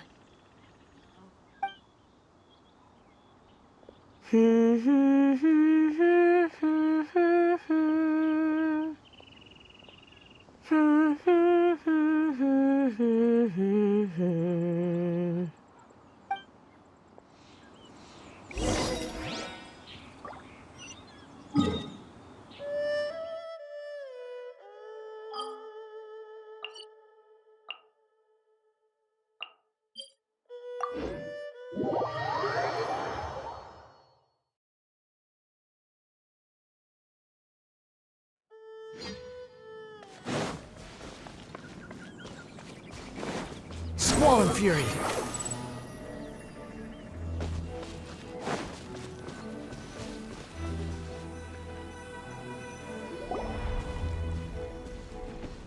Is this Quaily Plains? Cloud Retainer, why did you bring us here? Ganyu is of course familiar with the name Guizhong, but have you ever heard of her? Guizhong is another name of Agentis, the god of dust. She was extroverted in nature and adored social gatherings and inventions alike. Long ago, this region was yet a prosperous assembly. Guizhong often invited her friends to visit her home, reserving for us seats around the largest stone table. Sea Gazer would always bring out his latest treasure and place it upon the table. He could be quite the braggart. Though usually a mild-mannered fellow, when it came to those collectibles he was so fond of, he always loved to show them off. Paimon remembers that name. So that's what Sea Gazer was like. He was an old friend and a former rival. One has many memories of him. Once he had brought out the treasure, it would predictably become the center of attention. Neither Guizhong nor one was content to let him just steal the spotlight. So we would then also present our proudest mechanical creations. As Adepti, we were each gifted in our own ways, and naturally proud of our accomplishments in our respective fields of expertise. As a result, one often quarreled with Seagazer. His treasures were not even of his own making. He just used his exploration skills to dig them out of the ground. How, pray tell, could he compare to me, when every single one of one's accomplishments were crafted by one's own hand? Cloud Retainer, you are getting competitive again. One digresses. Regardless, every time an argument occurred, Guizhong would come over to watch us during our mutual lambastics. On some occasions, she would join in, and on others, she'd take one of us by the limb and start uttering the most ridiculous nonsense. What kind of nonsense? No kind of nonsense were we spared. Sometimes she would brazenly opine, why argue between yourselves when neither of you could ever hope to beat me? Other times, she would make unsolicited suggestions, such as, once you two are done arguing, let's go to the foot of the mountain and grill some meat. She always sought to make everyone happy, and one must say, she had quite the gift for it. No matter what nonsense she said, one never felt bothered or offended. It also helped that she never referred to one as that illuminated bird or lady bird. You... Come on, get over yourself! Anyway, just as our impassioned arguments would reach the apex of acrimony, Marchosius would bring his delectable dishes to the table. Who would dare snub the stove god and his wondrous creations? At the sight of him, we would all immediately drop the argument and prepare the table for a night of feasting and drinking. Back then, one was always bothered by how the cups Rex Lapis brought were always too square for one's taste. Can you see yourselves ever enjoying a drink from a square cup? Then you are most tolerant, but that is its own virtue. Even one could never find fault with Marchosius's cooking. As we ate, Guizhong would continue to find topics for conversation, filling the table with humor and laughter. Each of those old fossils had their character flaws and points of obstinacy. So why was it that whenever we dined together, we always had a marvelous time? We would drink together from a spot high in the mountains until the moon set and the sun rose, and only then would the banquet finally come to an end. Streetwood Rambler would often remain to admire the flowers with Guizhong before returning to her own abode. The glaze lilies were far more abundant back then. Entire fields of them would appear to the eye as a veritable sea of flowers. Streetward Rambler? That would be Ping. You probably know her as Madam Ping. Oh, okay. Wait, this is a lovely story and everything, but didn't we come here to find that Adeptus from Mr. Dvorak's story? Or are you saying that it was Guizhong? Didn't she, already, Alas, long has one avoided this place for precisely that reason. The sights here are a reminder of a time long gone, and evoke much sorrow. One should have guessed that you would disrupt one's poignant moment of mourning with your incessant questioning. No matter, one will share the whole story with you now. In times gone by, one quarreled oft with Guizhong concerning mechanical principles. We each had our ideals, and neither would yield. Under the pretext of a social gathering, one invited the impartial Rex Lapis to judge the quality of our creations. But Rex Lapis declared that Gui Zhang's Obscuro Vulpus mechanism was superior. Though one was too proud to acknowledge it, in one's heart, one knew that Gui Zhang was indeed the superior talent in the mechanical arts. As for the story between Gui Zhang and Streetward Rambler, that begins with a certain bell. In Gui Zhang's opinion, while mechanisms were no substitute for human composers, they were yet capable of producing simple but fine melodies. But Streetward Rambler believed music to be an expression of the soul, an emotional enterprise that could never hope to be replicated by machinery. They argued endlessly, until one asked Rex Lapis to intercede. He confiscated the bell and designated it for ceremonial use. Thereafter, one would often find them convening in the mountains, discussing music, mechanics, and all the affairs of the mortal world. But these good times were not to last. War broke out between the gods, and soon engulfed the Guili plains. Gui Zhang was overpowered by the enemy, and fell in battle. When Streetwood Rambler and I arrived at the scene at long last, all that remained among the ruins was her lifeless body. After this, at Streetwood Rambler's request, Rex Lapis granted her the cleansing bell for safekeeping. To honor our friend's memory, one made a few finishing touches to her ballistic device. Many lantern rites have passed since then.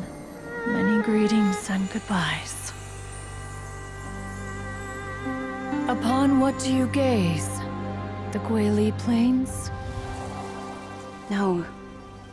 It's everything.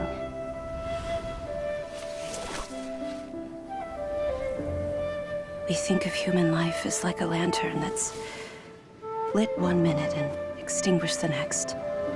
But are we Adepti so different? Perhaps as dust settles after a storm, we too must one day return to the world below. One has always been austere and private by nature, and has never relished socializing. One's dealings with Gui Zhang were born out of discussions on the discipline of mechanics. What? You have loads of friends, and you seem pretty chatty. Just because one is not ignorant of social graces does not mean one is fond of them. One is perfectly capable of partaking in conversation despite being introverted. But in the end, one is nothing like Streetward Rambler. She is dauntless but thoughtful, not to mention eloquent and wise. Moreover, her friendship with Gui Zhang was far greater than one's own. Back when they were rivals, they would often compete against one another in the realm of musical composition. That cleansing bell was one of Gui Zhang's proudest works, having the ability to both compose and perform. Wait, that's weird. Didn't Madame Ping say she pestered an old friend for that bell? And she also said something about being a vain beauty when she was young or something. Streetward Rambler, a vain beauty. My foot. That bell has a sad history. Clearly, she refrained from sharing with you the truth of its origins, since the right time had not yet come. As for her old friend, who else could it be? As soon as Streetward Rambler heard that a certain Zhang Li wished to borrow the bell, she realized that the man was none other than Rex Lapis, and that he had made an enormous decision. After all, we all have known each other for several millennia. Some things between us are implicitly understood. Whoa! So they were talking in secret code? Oh, Paimon did not see that one coming. enough of your intrusions. Where was one up to? Ah, yes. One remembers now. The cleansing bell is powered by a mechanical art, and can be used to great effect as an accompanying instrument. After the passing of its creator, it was used on numerous occasions during rites of parting. But Streetwood Rambler did not acquire it from Rex Lapis for the purpose of producing further funerary tunes. No. Each time she rang it, it was to play the tune that Guizhong composed on it. The two once clashed over their beliefs about the meaning of music. Who would have thought that with Guizhong's passing and Streetward Rambler's mourning, two tunes composed in discord would eventually become one harmonious composition?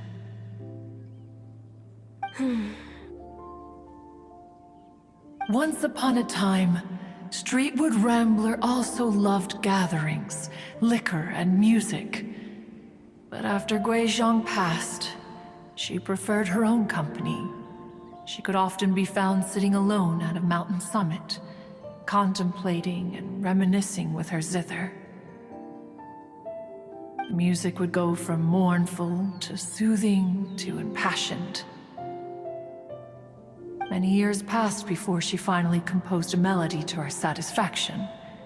In celebration, she played the tune to the clouds.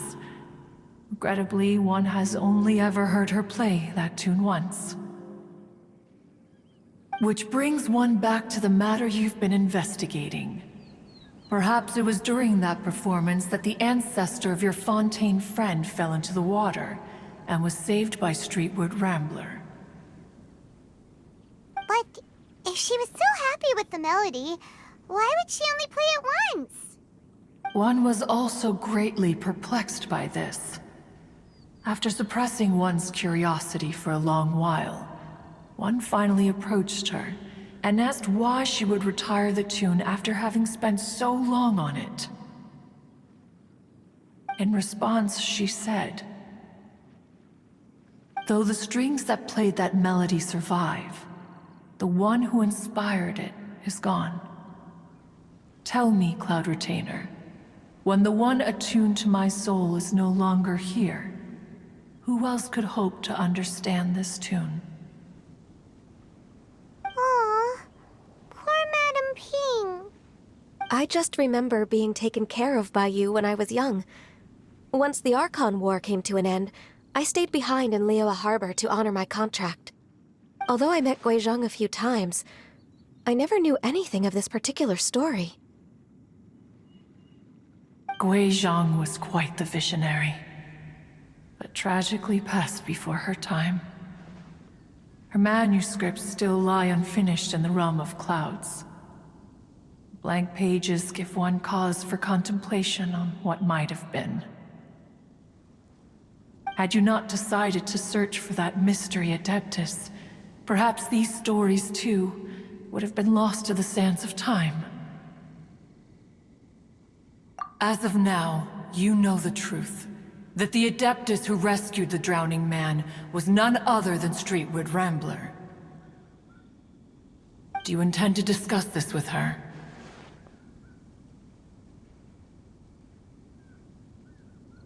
Do you mean Ping might find the topic too distressing? Precisely. The passing of our old friend is a heavy topic that both of us are usually careful to avoid. If I may be so bold, Cloud Retainer, could it be that this is just your own personal opinion? Oh? How so?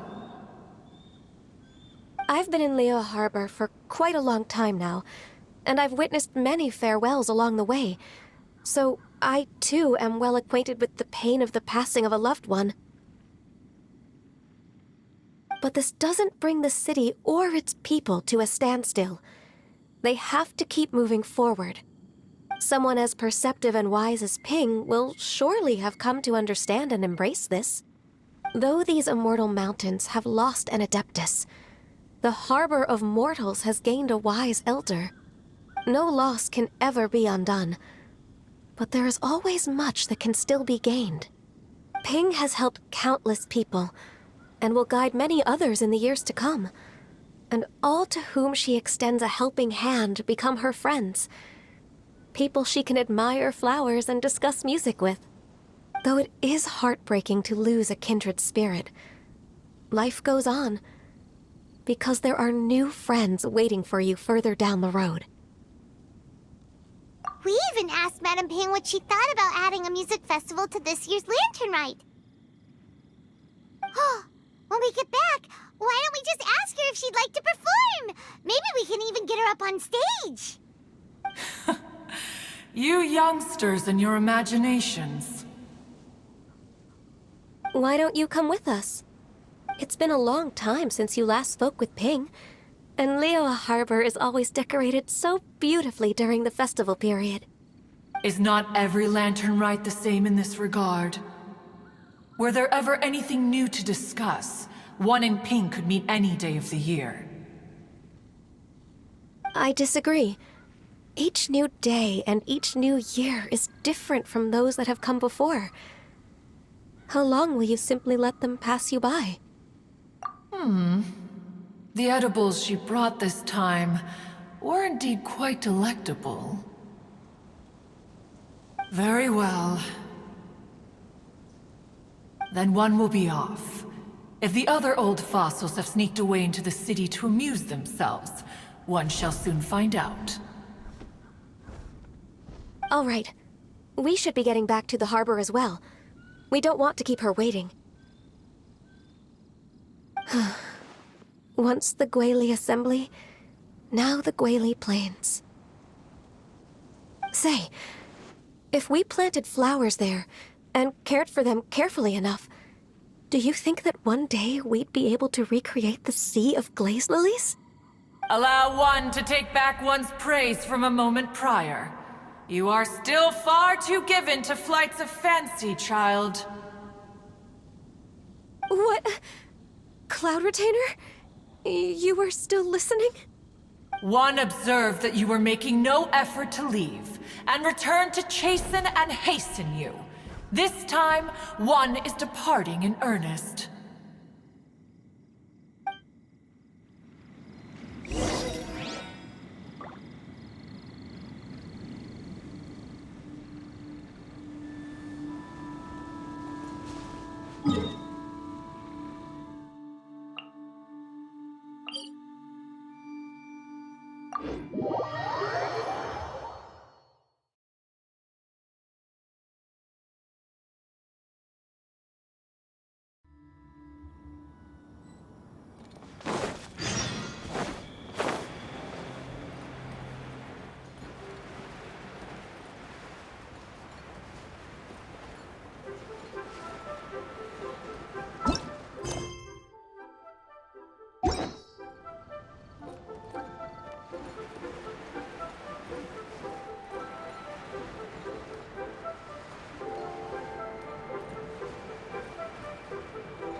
There's no such thing as pure freedom in this world.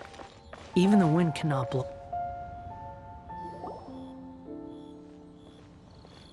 Whoa! Madame Ping? And Cloud Retainer? It appears you made haste after all. One arrived but moments before you. Oh, bless my soul. To what do I owe the honor? How nice of you all to come and visit me.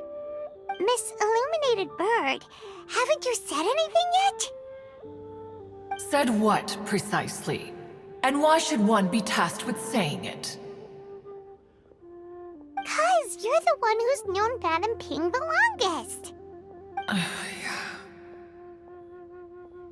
Street word. Or rather, presumably, you would prefer to be addressed as Ping? Oh, Cloud Retainer, you are uncommonly polite today.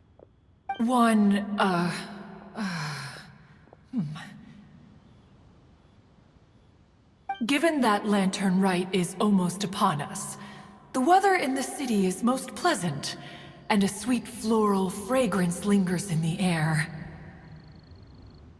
Ahem. Ganyu, please continue from here.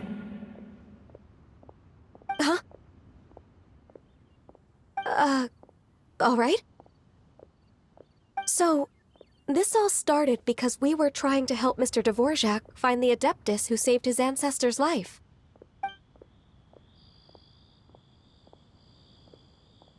Cloud Retainer informed us that the one who played that melody and rescued the drowning man was none other than yourself. Ah, let me think. Yes, I do believe I recall that encounter. What a long time ago that was. I'm surprised that you still remember it. Even more astonishing, perhaps, is the fact that this story has survived this long at all, when mortal lives are so very brief. It appears that she has proven herself right once again. Who's she? We like to call her Guizhong. From the look in Cloud Retainer's eyes, I sense that she has already told you all about her. Albeit reluctantly, one might add. Oh, there is no harm done. After all, Lantern Rite's very purpose is to commemorate the heroes who gave their lives for Liyue. Although Guizhong did not live to see the splendid sights of today, she was as much a hero as any other. So how has she proven herself right again exactly? Once upon a time, she said to me that humans were a weak form of life that she wished to protect with her wisdom. But as she interacted more and more with them, her opinions on them began to change. She marveled at the beautiful complexity of their spirits, the sheer splendor of all they could accomplish through their hard work and intelligence. She told us that to underestimate human potential would be to make a grave mistake. With the smallest amount of guidance, enormous power can be unleashed in them. And a human who has reached their full potential may well be her equal. Someone who could have as much to teach an Adeptus as to learn from them. She always had a way with words. That her mechanical accomplishments were judged superior to one's own was, one suspects, in large part due to her sheer eloquence. Speaking of mechanics, Cloud Retainer, do you still remember that potted plant mechanism? The one that the two of you gave me as a gift? Of course. Guizhong and one both put an immense amount of effort into that gift.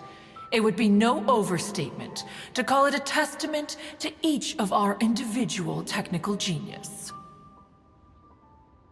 As Guizhong once said, it takes every blade of grass and every flower to make a homeland.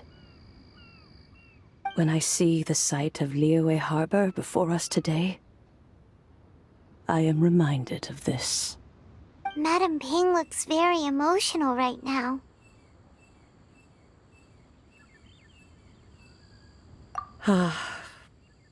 Of all of us, it was Guizhong who was the fondest of these grand and exciting occasions. If she were still with us, I'm quite sure she would still be trying to best Cloud Retainer's finest works at every opportunity. Liyue Harbor is always filled with the sound of music at this time of the year. If she were here, one is certain that she would seek you out to discuss and debate the virtues of various melodies. Oh yeah, music! We've been dying to ask. What was the melody that you played back then? Oh, also, with you being such a music expert and all, why don't you join the concert as a performer? I can make arrangements right away. Oh, As much as I don't wish to dampen your enthusiasm, it's been a long time since I played this zither. My fingers don't have the dexterity they once did. And whenever I play that tune, it always reminds me of her. I start wondering what she would think of the changes I have made to her melody. There was a period of time whenever I started strumming, it almost felt like she was back again. Sitting right there on the stone stool next to me, chatting away. Skybracer and Seagazer too, looking just like they did in the old days. No matter how much time goes by, the moment that melody starts playing, it transports me right back to that time in my memory. So the past still weighs heavily on your heart? Well, I would be lying to myself if I claimed to have completely moved on. But that is not to say that grief doesn't get easier with time. Despite the sadness, I have found many things that bring me joy in life. It is simply the nature of the world in which we live that even if one wished to mourn for an eternity, it would be a nigh impossible feat. Just look at this potted plant. Isn't it stunning? It takes an honest and open mind to confront and conquer grief. You have indeed made progress. Be that as it may, I shall leave the lantern rite stage to the youth of today. Well, if you're sure. Granny! Whoa, what's everyone doing here? Did something bad happen? Ah, and now we've spooked Yanfei. No, everyone's just here to give me their regards for the holiday. Oh, that's wonderful, I'm glad. Well, in that case, happy Lantern Rite, everyone. Happy Lantern Rite. Oh, I just remembered that I have some, work to do at Yuehai Pavilion that I need to discuss with Yanfei. I haven't been able to find a chance until now. I will leave Mr. Dvorak in your capable hands. Cloud Retainer, Ping, we will be off for now. Huh? Does it have to be right now? Which case is this again? Hey, Ganyu! It seems Ganyu still has much to learn when it comes to the art of deception. What a pity. She has learned nothing of one's ability to carry a conversation. Since it's been so long, Cloud Retainer, why don't you stay?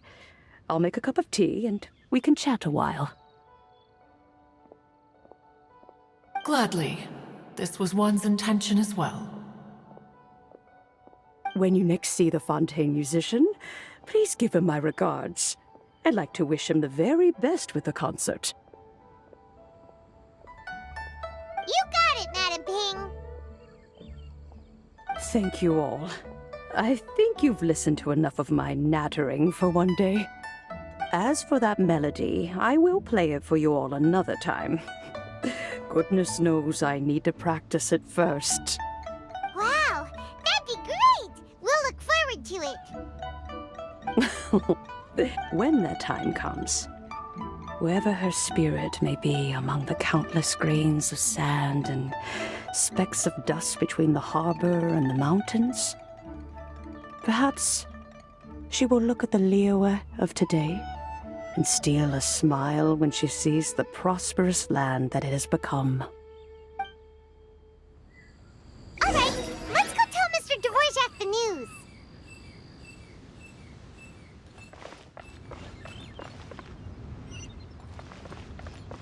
Behold!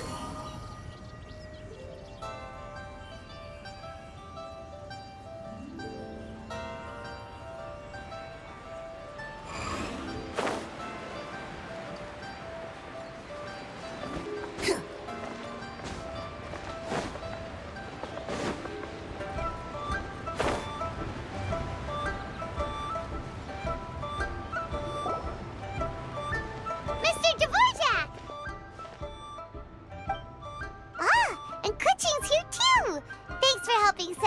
up? Welcome back. Did everything go well? Really, really well. We found the person Mr. Dvorak was looking for. Are you serious?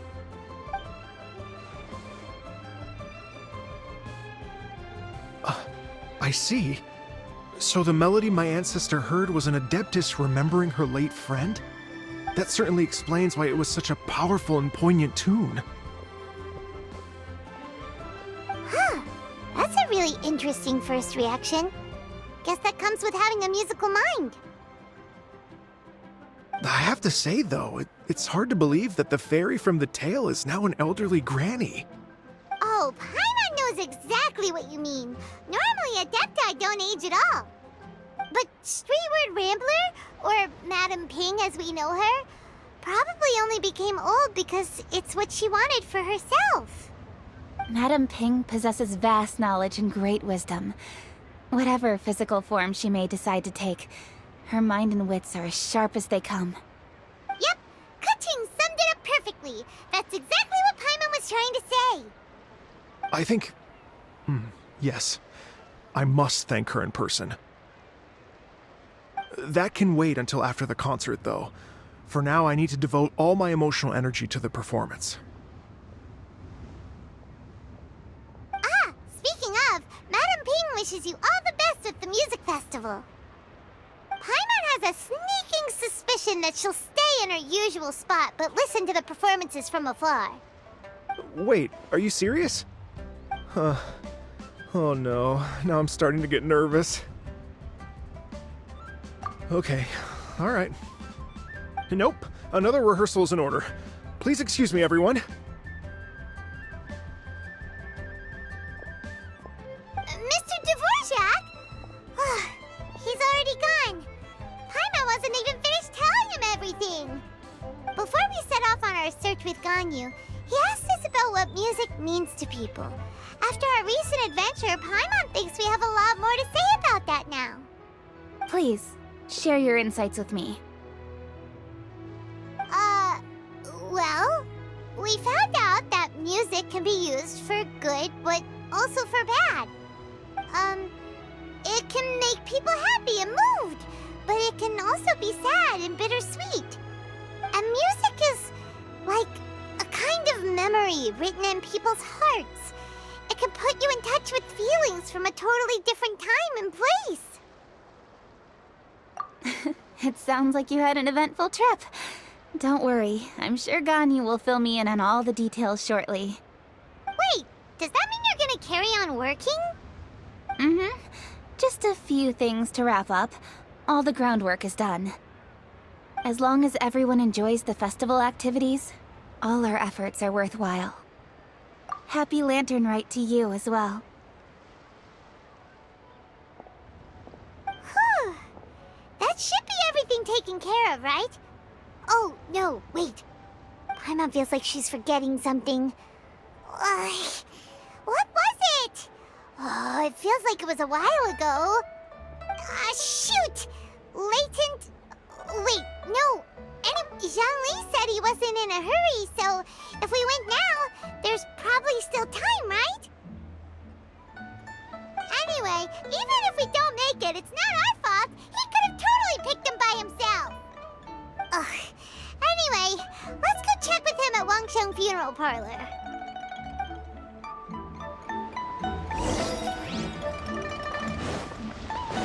Squall and Fury!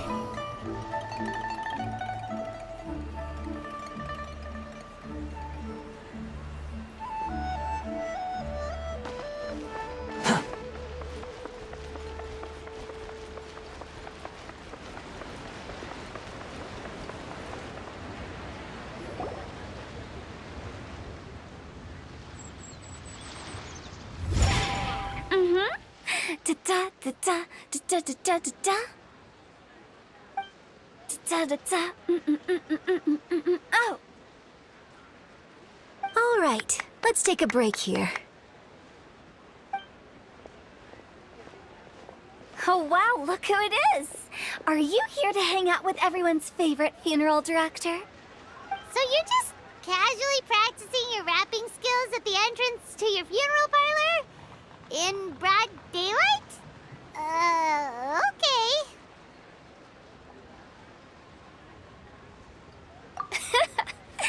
After everything we've been through, you don't see me for a hot minute, and you're back to being scared of your own shadow.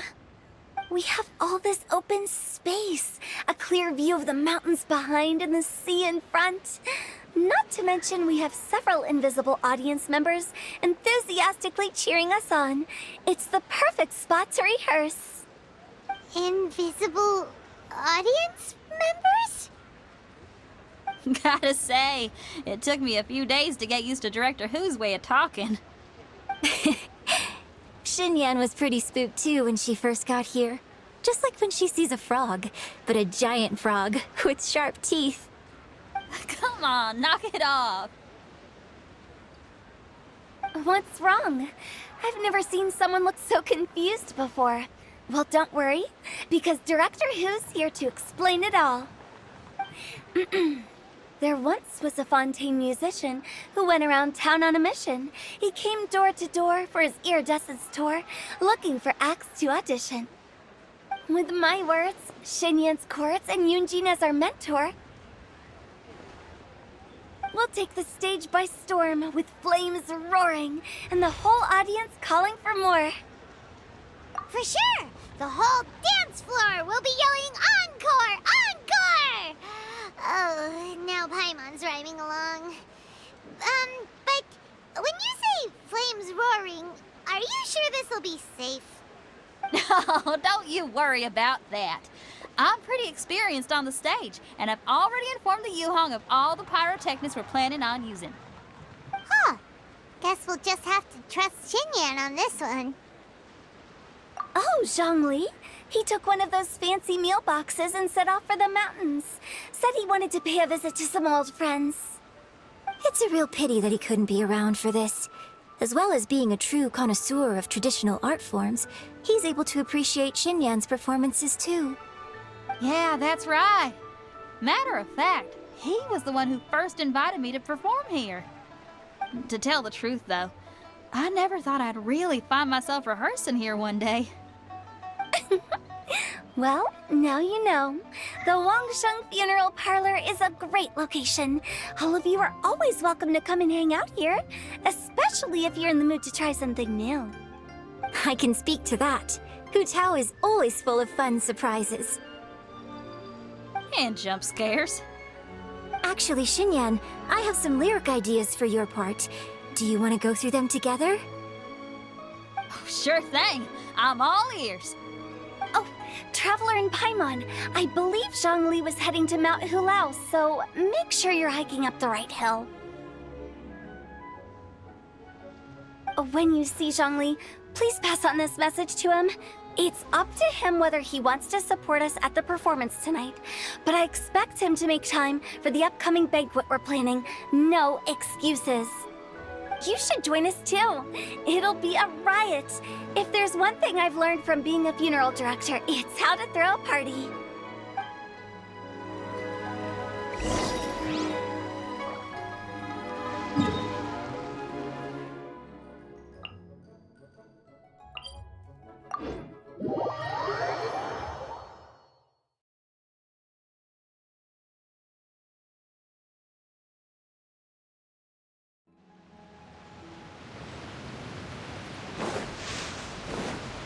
The wind rises.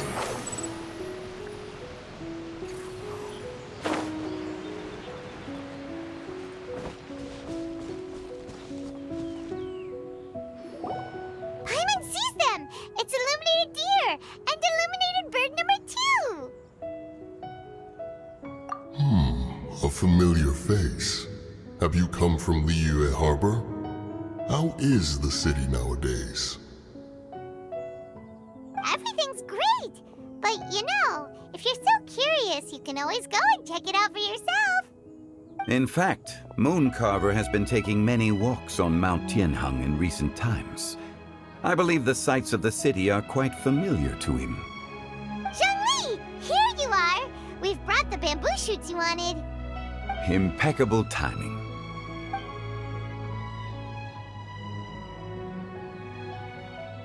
Traditionally, bamboo shoot soup ought to be slow-cooked for many hours on low heat. Using Adeptus arts to hasten the process is something of a shortcut. Wait, that mechanism, is that? Indeed.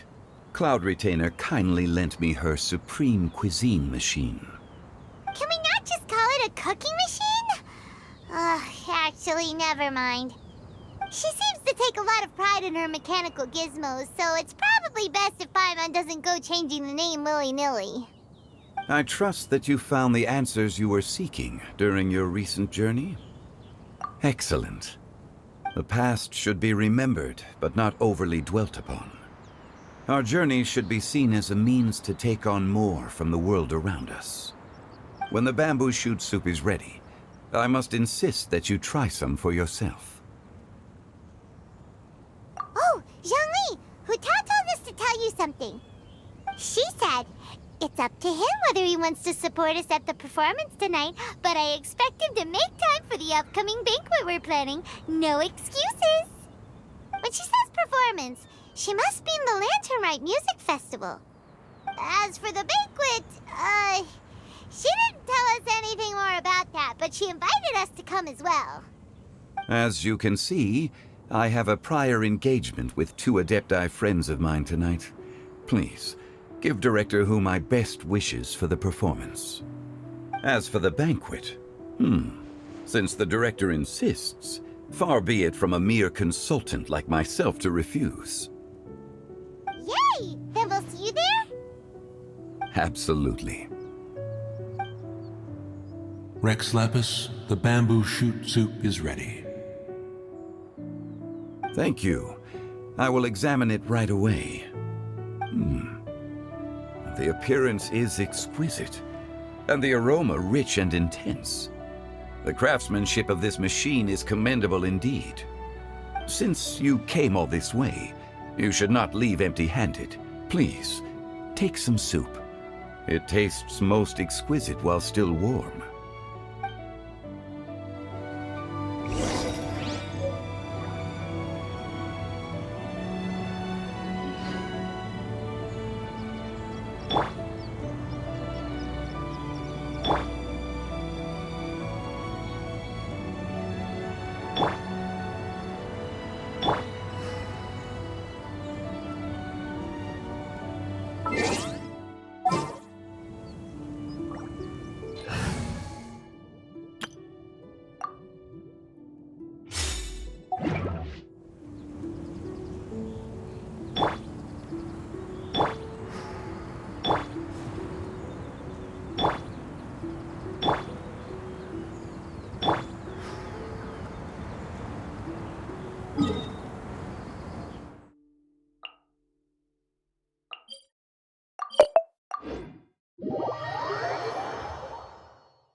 Behold!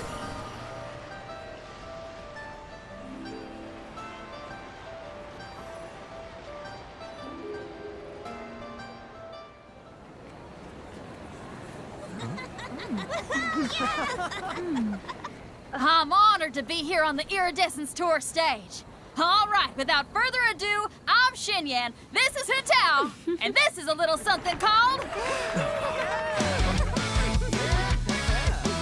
The Flame Lilies!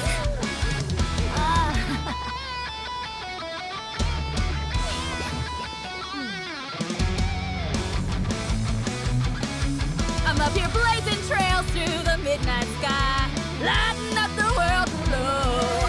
And when the crowds all hear my voice, they'll meet the spirit of rock and roll. Let's go! Hey, you butterfly, you too buzzing by, guiding your way to the afterlife, opening the path without a fright. Oh, I'll light the fire, watch it blaze across the universe. I'll spit my rhymes, watch it step, or you'll get burned. Hey, woo!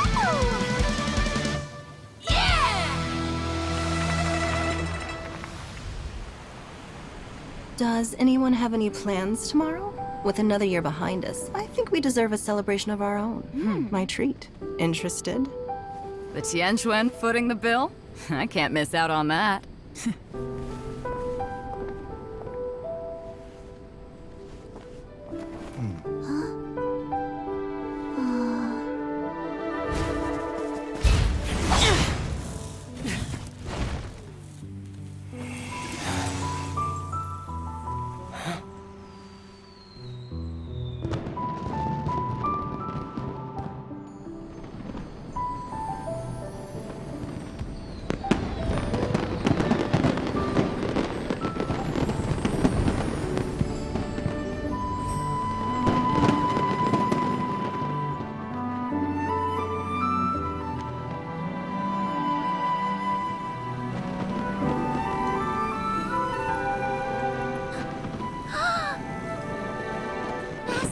Master, listen!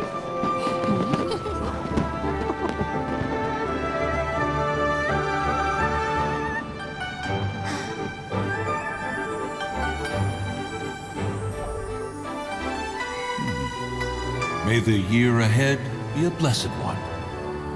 I believe it shall be.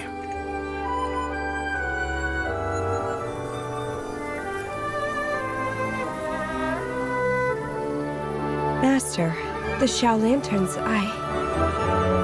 Ha! Elementary.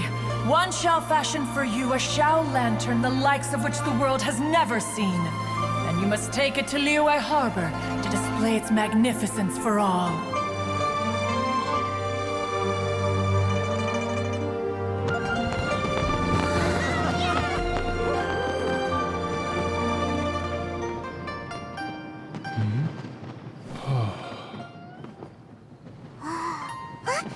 Listen! That must be Madame Ping!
Traveler, hurry! It's almost time for us to join Hotel for dinner!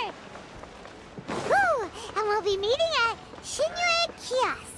It's the place with a really long wait list. As expected of the parlor director, always so generous. Come on, let's go!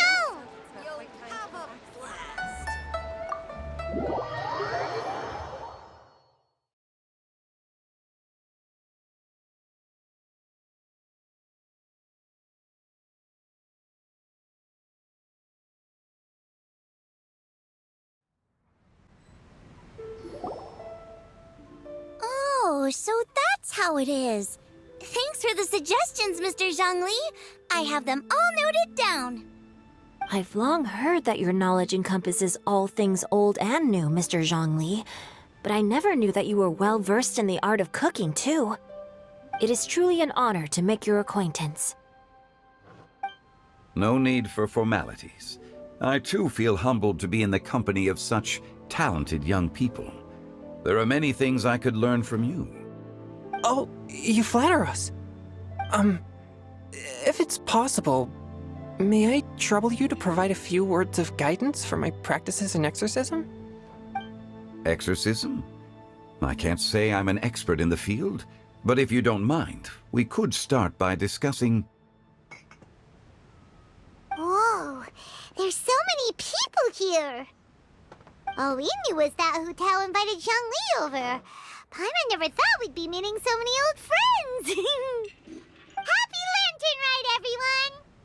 Likewise. Please take a seat.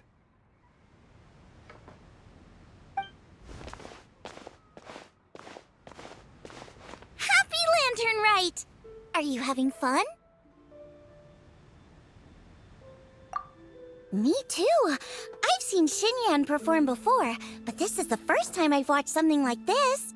I heard that the audience loved it too, and she's been receiving quite a lot of performance invitations lately. She's more busy than ever, and Yoonjin's gonna help her. Yep, and they asked us to pass on their season's greetings to everyone. They hope we'll have a wonderful gathering. The performance was spectacular indeed. However, it gave Xiangling a huge burst of inspiration, which in turn gave us a bit of a headache. Us? Did Xiangling ask you to try out her dishes too? That, my friend, is beside the point. Watching you eat was enough for me. Come to think of it, I probably shouldn't have burdened Chongyun with eating my share too. Hold on, Xiangling came up with a new recipe? Let Paimon try! See? Someone here knows how to encourage people. Thanks, Paimon. Oh, and I have to thank Mr. Zhongli, too. He gave me lots of useful pointers that really drove it home for me. Oh, so that's what you were talking about before we arrived. Yes. Since we'll be dining together, the topic of our conversation naturally revolved around cooking. Xiangling's ideas are truly unconventional. Her choices in both ingredients and spices are comparable to a melody dancing on the tongue. My suggestions were nothing more than the icing on the cake. Oh, the two of you always deliver. Now I'm getting embarrassed. Anyway, I'll get everyone to have a taste after I've adjusted the recipe based on Mr. Zhongli's advice. That sounds like it might become a little safer to eat. How about I sample the dishes next time? Speaking of eating, Paimon feels like we're missing someone. Oh, Hu Tao was the one who invited us, but she's not here. And where's Guoba? Oh, Guoba volunteered to help Dad at the restaurant. You know, lots of people come over to eat during Lantern Rite. Without Guoba helping out, I probably wouldn't have had the time to accept Hu Tao's invitation. As for Hu Tao... The director went to collect a guest. She asked me to stay here and host you for the time being. Seems like it's almost time. Huh? Hu Tao went to fetch someone in person?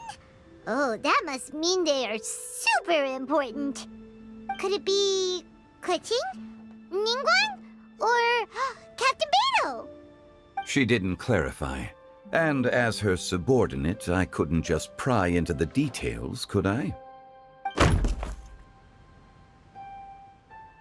Ta-da! We're here! Oh, we're not late to the party, right? Right? Good thing the Conqueror of Demons and I are both as swift as the wind. And whoosh, we made it just in time.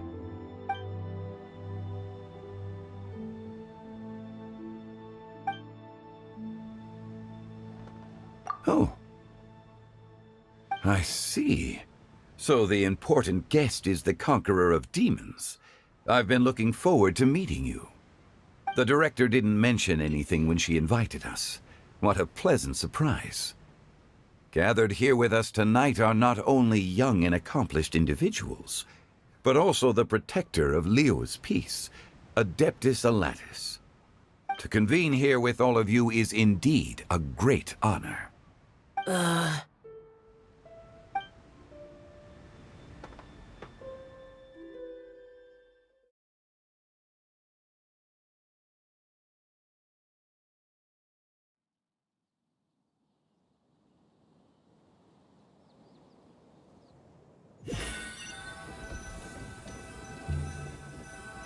It's almost lantern rite, yet you took all the trouble coming here.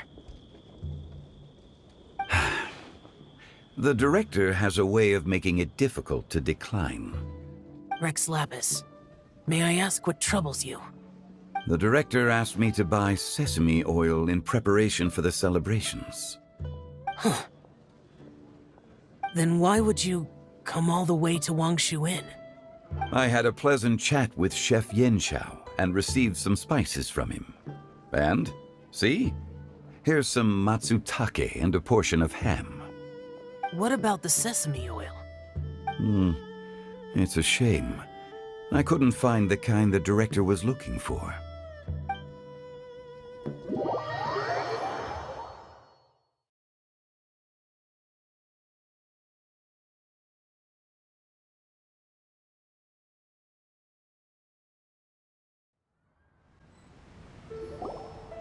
I'm sure you're exaggerating, Zhang... Sir. There he goes again. Enough with the pleasantries. Go let our guests take a seat. Everyone here today is well known in their own field and has probably heard about one another to some extent. Some of us are even old acquaintances, so there's no need to be this formal. I heard that the Conqueror of Demons and the Traveler are pretty close, no? Great. You two sit together. You should take a seat too, Director. Oh, finally remembered me? When we arrived just now, the host at Xinyue Kiosk told me our dishes are almost ready. Perfect timing. Let's not wait any longer and ask them to bring out the food.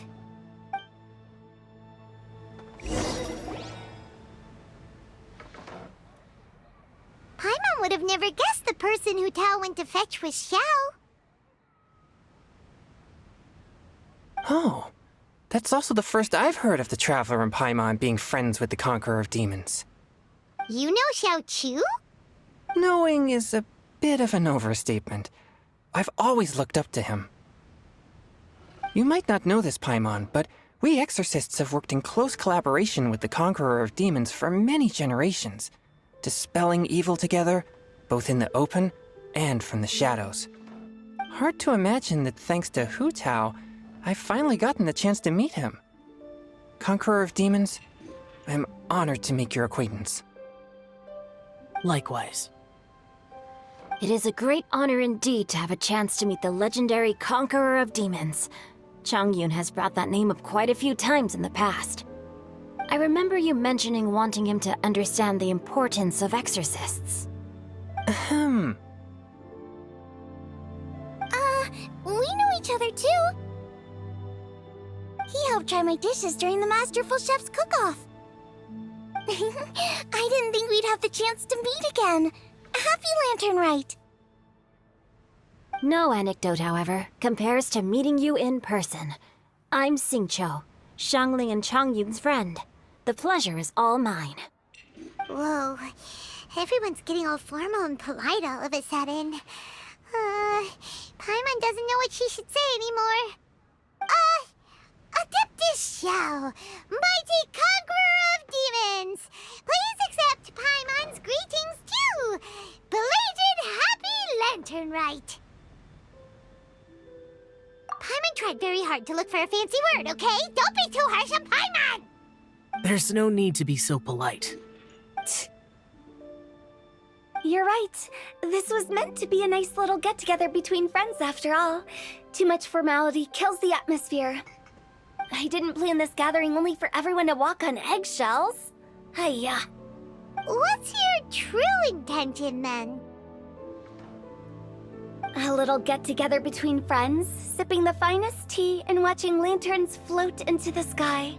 bidding farewell to the past and embracing the present with joy. And that is something our consultant would say. I think it deserves a standing ovation. Indeed. Exceptional acting skills, Director. As for me, I'm just here to have fun and treat everyone to something good. We all worked really hard this year, whether traveling or guiding, cooking, helping with the family business, exorcising evil spirits, or conquering demons. And of course, our consultant, who's been helping out at the parlor every now and then. Everyone has done some pretty amazing things. As the one who brought everyone together, it goes without saying that I'm the one most deserving of praise. Huh? Sounds kinda self-important, but Paimon thinks it's pretty amazing that she managed to talk Xiao into coming. He rarely ever enters Liyue Harbor after all. It wasn't as complicated as you think.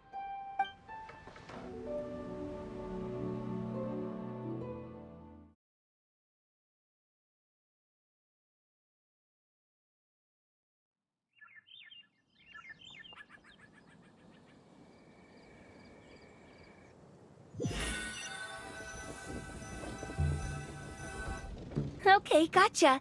Thanks, boss lady. It's not boss lady, just boss. And there she goes. What a lively girl. Conqueror of demons, Adeptus Xiao. Guardian of Wangshu Inn, hero of Dihua Marsh. I know you're there. Quiet. Do not disturb the peace. Sorry, but you wouldn't show up if I didn't yell your name, would you? I know you. You're the 77th director of Wangsheng Funeral Parlor. Is there something you need?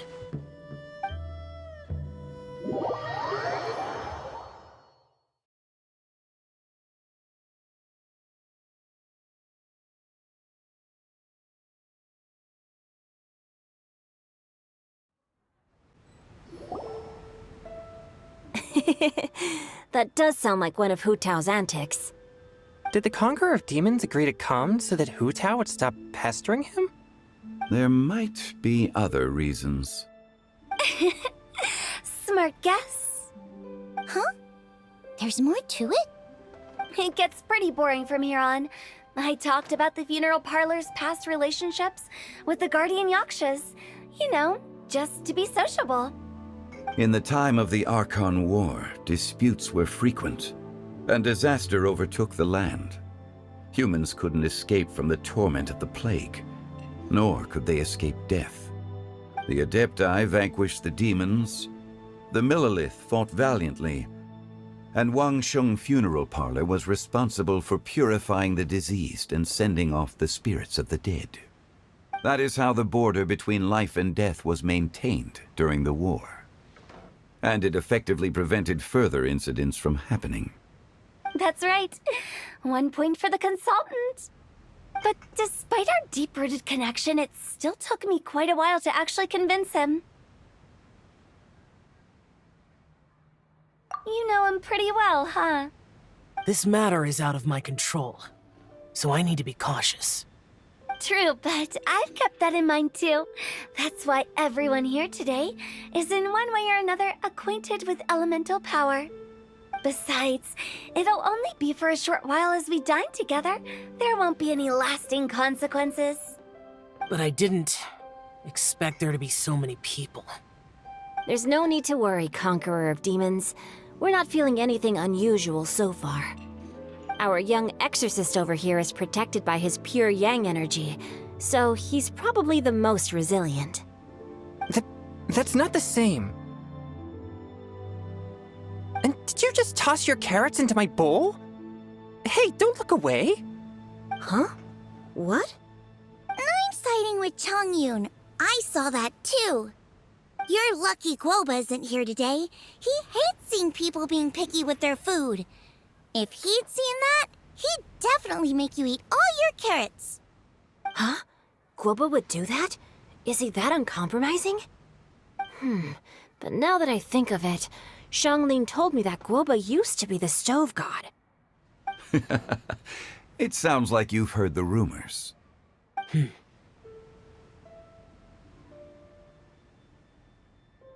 I'm doing fine.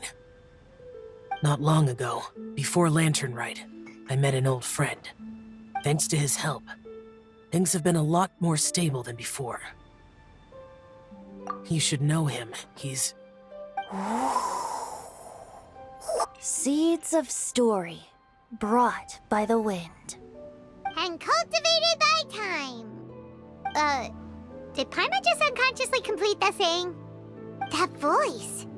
Could it be?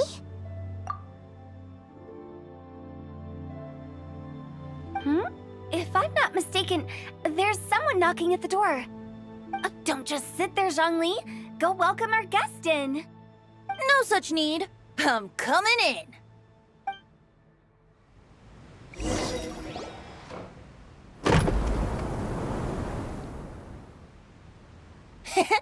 You finally let me in. Hello, hello. No matter if we've met before or not, this moment marks a brand new encounter. Old friends and new, happy Lantern Rite. Oh, it's the tone-deaf bard. Oh, he seems to carry a valiant breeze wherever he goes. It looks like we're gonna be friends. Fate has brought us together, so come on, take a seat and be my guest. Help yourself. Oh, I'll ask them for another set of cutlery. This young lady here is as bright as a fresh bouquet of flowers in the morning's rising sun. She no doubt is the one with the most authority here.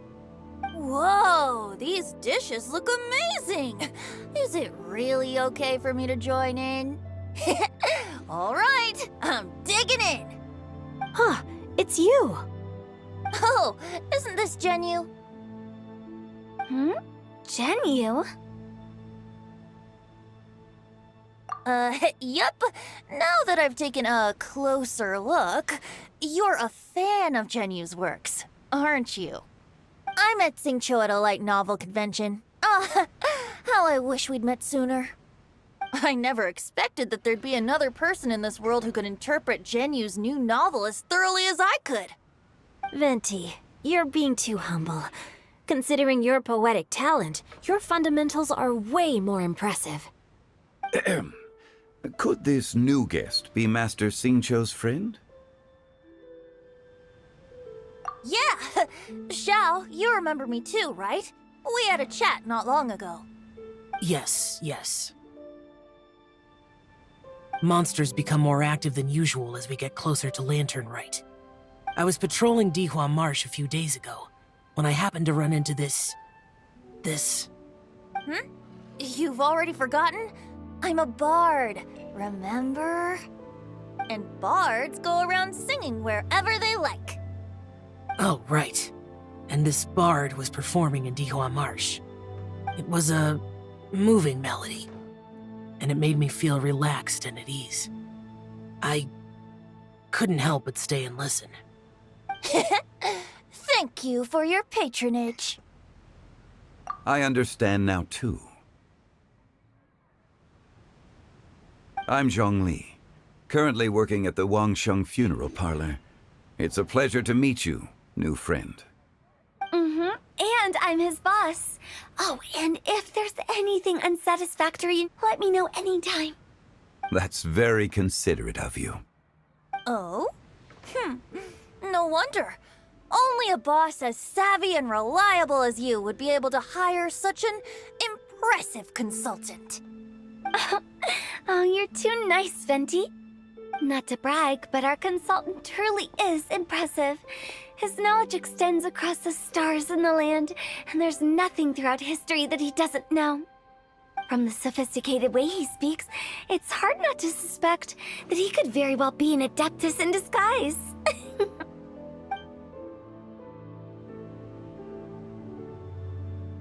Xiao, you're an adeptus. Do you think it might be possible? Sorry. I'm only good at conquering demons. I'm afraid I don't have much knowledge in that matter. Really? But Paimon thinks you're super knowledgeable. Huh? Oh! Right! Xiao's a warrior. He doesn't come to the city very often, so it's, pretty normal for him to not know anything. Yeah. Really? I've actually heard a few things about Mr. Zhongli before. The guests in the tavern talked about this refined and courteous man who, instead of having wine at Mondstadt's finest tavern, ordered a cup of hot tea with the most complex name. Now that you mention it, I seem to recall that there indeed is a musician like yourself in Mondstadt. I've heard that he's elegant and amiable, his works witty and vibrant. It's no overstatement to regard him as the best bard in Mondstadt. Now you're making me embarrassed. I would say that Mondstadt's poetry is a little run-of-the-mill sometimes. There's one I heard a while back that went, The old house is renewed, welcoming the spring breeze, awakening old memories. The meaning's there, but the word choices are unimaginative, and there's a distinct lack of literary flair. I think so too. The composition needs a little jazzing up. If I were to give it a go, I'd make it an old melon on a vine, a new flower that grows fine. Oh, good one! It feels unique and has a nice ring to it. You have great taste, Venti. I was right about you. Let's shake hands. Of course, of course.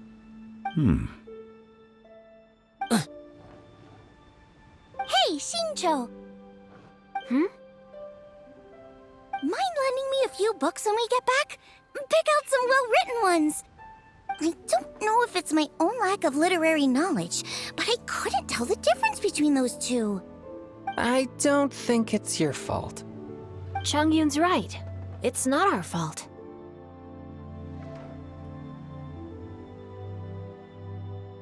Oh, you have a point. But speaking of, why is the tone-deaf bard here? Are you here to take part in Lantern Rite too? I heard that Liyue will be hosting a Lantern Rite music festival this year. As a musician myself, how could I possibly resist the temptation to come take a look? Or listen. Getting to know other musical styles is essential to sparking inspiration, don't you think? As for the Fontaine friend who hosted the festival, I saw him near Stone Gate the other day. The Iridescence tour has finally been held successfully for once, so I had to congratulate him. Don't think anything of it. By the way, I was watching as you entered Shinyue Kiosk, but no one seemed to notice me.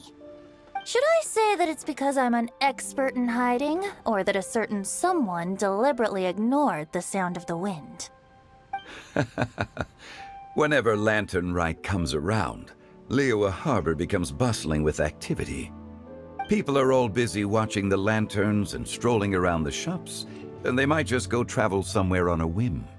It is rather difficult to predict another's whereabouts. The festival is in full swing and proceeding smoothly, and we're all gathered here with friends, new and old. This is no doubt a wonderful occasion worth celebrating. To come together with all of you at the beginning of the year, one can't help but be filled with joy. In a moment like this, I propose we raise a glass together. In my case, tea in lieu of wine. Very well said, Mr. Zhongli. That was exactly what I wanted to say. Now I'm getting a little self-conscious. I didn't cause you too much trouble barging in like that, did I? We usually drink wine during occasions like this over in Mondstadt, but since Mr. Zhongli insists on drinking tea, I'll give a toast with tea too. Everyone, thanks for the treat. You're welcome. As the host of this gathering, I hope everyone enjoys the food and drinks. May this year be better than the last. Considering that everyone may have other matters to attend to later, sticking to tea seems like a good idea. All of a sudden, they started proposing toasts. Should we? What's with the urgency?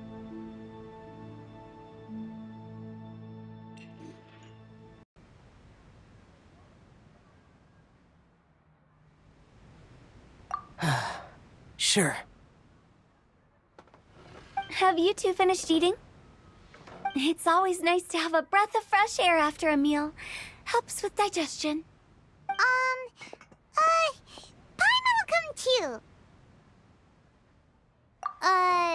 Yeah? Okay then. Don't forget to come back.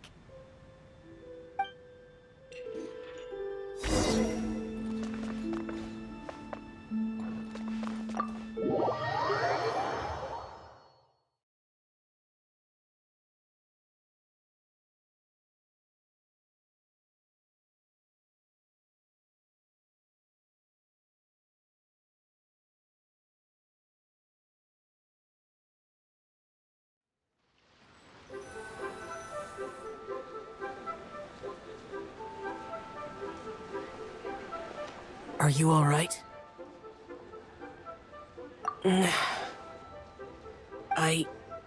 It's hard to describe. It's not that. There were those among the Adepti who loved gatherings and idle chit-chat. Sometimes they would call up a few others for a drink. Even I got dragged along to their gatherings many times. The Adepti all have their specialties, making most of them proud and arrogant. Everything they say is straight from the heart. It never gets too complicated. But this time...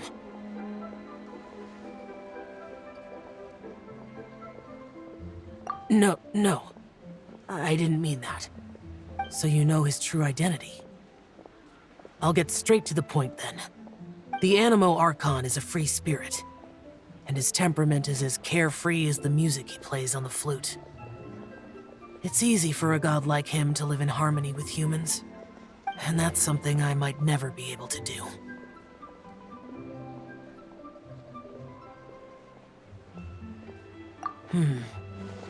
That does sound like something you would say. No matter. I know my circumstances. Whenever I think of the ordinary conversations I've had with you, it feels strangely novel. Yes. The parlor director went out of her way with the invitation, so it was difficult to turn her down. I had made mental preparations before agreeing to come.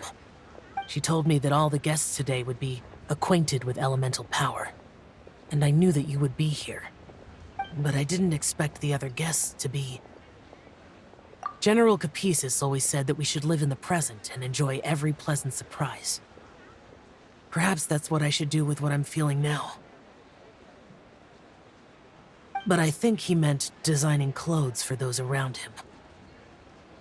The clothes were intricately designed, but inconvenient to wear. Brother Bosacius never tried to hide his distaste in front of him. Rex Lapis did like his designs and even collected quite a few. The outfit he wears now was also designed by General Capisis himself. I never saw him wear this during the war. I didn't expect him to start wearing it later. Oh, here you are. I'm not intruding, right? You're not. What is it?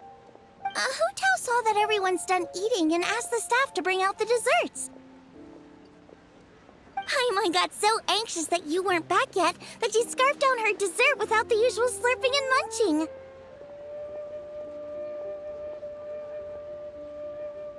To be honest, I was kind of worried too.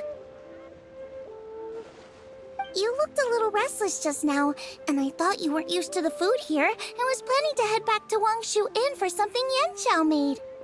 You're worrying too much.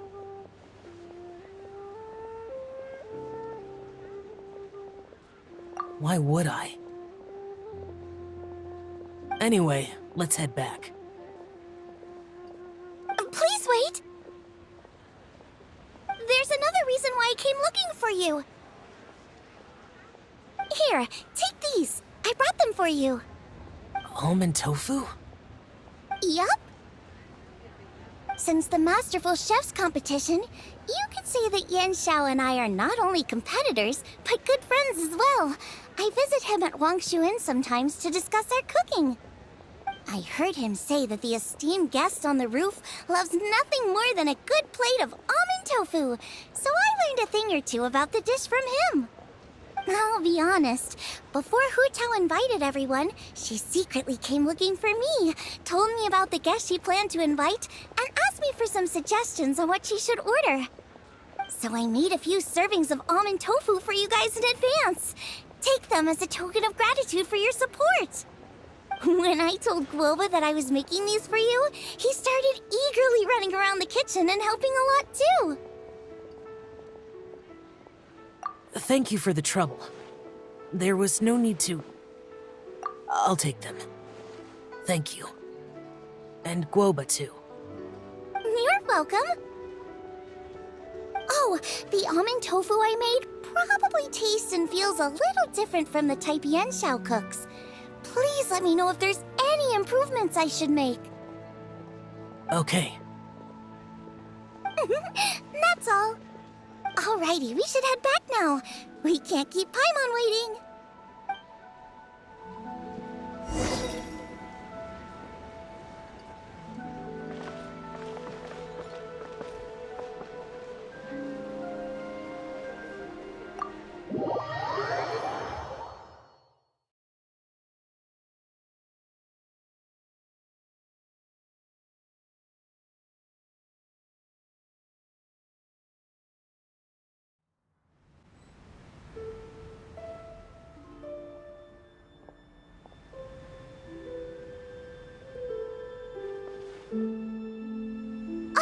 You're finally done whispering secrets to each other? So much for promising Paimon you'll be back soon.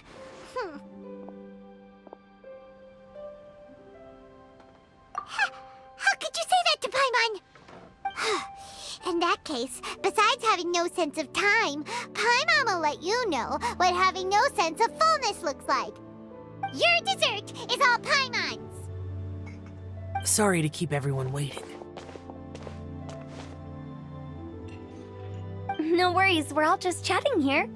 There's no serious business to take care of. Whether we're chatting outside or inside, it's all the same. Paimon's too busy eating to talk to you. But even though we're all well acquainted by now, I think this festive gathering deserves something ceremonious. Oh? Is this some local custom? Nope. This is something I made up so that good luck will be on our side, that's all. Spontaneity is the best choice to make here. Let's use this incense burner on the table. It's been lit for so long now that the incense is running out. I'll leave refilling and lighting the incense to the most distinguished guest among us all. Lighting the incense will signify continuous growth and prosperity in all our endeavors in the new year. I see. Perfect symbolism, as expected of Hu Tao. And speaking of the most distinguished guest here today, I'm sure we all agree that it's Mr. Zhongli. I'm not very familiar with the details of his past deeds, but chatting with him has been a real eye-opener, even for a bard who has traveled all across the world. If knowledge were a form of power, one could even say that you're a wielder of unlimited strength. But when it comes to having a way with words, the notable bard is certainly one cut above the rest. I just happen to have a good memory. It is such an unexceptional skill, yet you made it sound like an unparalleled talent. I am truly impressed. Since we all get to nominate someone...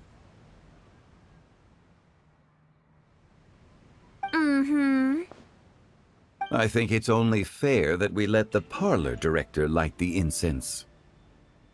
Huh? That won't do. Don't flatter me just because I'm your boss. We are looking for the most distinguished guest here. As the host, I shouldn't be involved in this discussion at all.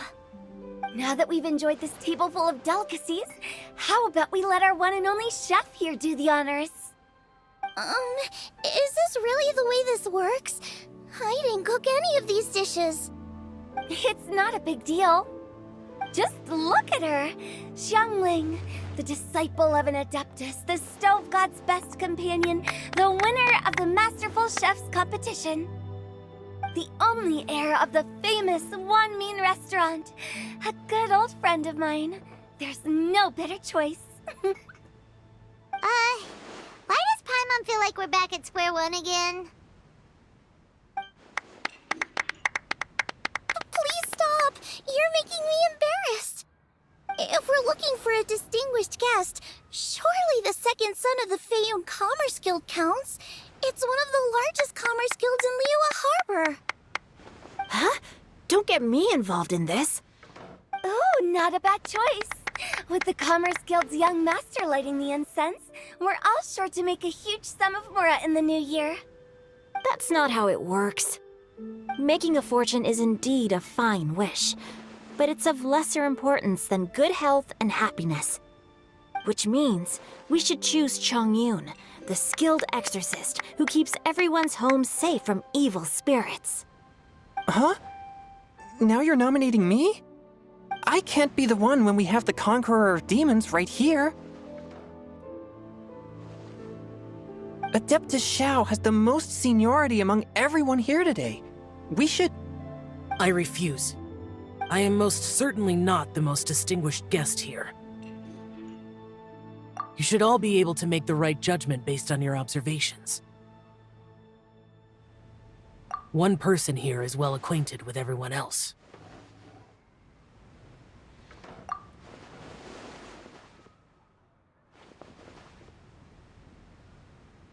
Oh, that's right! Even though you're always mocking Paimon, you're still pretty popular with other people. No, wait! Paimon said she wouldn't talk to you again. Huh? Who else is there? Huh? Huh? Does that mean Paimon's the most distinguished guest? Oh, well, that was unexpected! I agree. Paimon's just the one we need. Without a friend constantly by your side, a long journey would become dreadfully lonesome. But once you have someone there to brighten up the atmosphere, everything along the way will become lively and vibrant too. Ah. The traveler has traversed many nations and left behind a great deal of fascinating stories. But without Paimon, they would have become quite monotonous. Paimon plays an indispensable role in making your journey a happy and smooth one. You guys, Paimon's not used to being praised like that. Those were genuine compliments, right? Thank you. You made Paimon wait for a long time, but Paimon's not mad anymore. Don't take everything to heart, Paimon. Friends tease each other all the time. That is indeed true. That means Paimon is as important to the traveler as Guoba is to me. Looks like we've come to an agreement. Any objections before we proceed? I trust the traveler's judgment. Then Paimon it is. And now, the world's most excellent traveler's greatest companion, guide, and friend, Paimon, will be refilling and lighting the incense for us. Here you go. Take the match, and don't burn yourself. But if things go really wrong, here's the 2-for-1 coupon.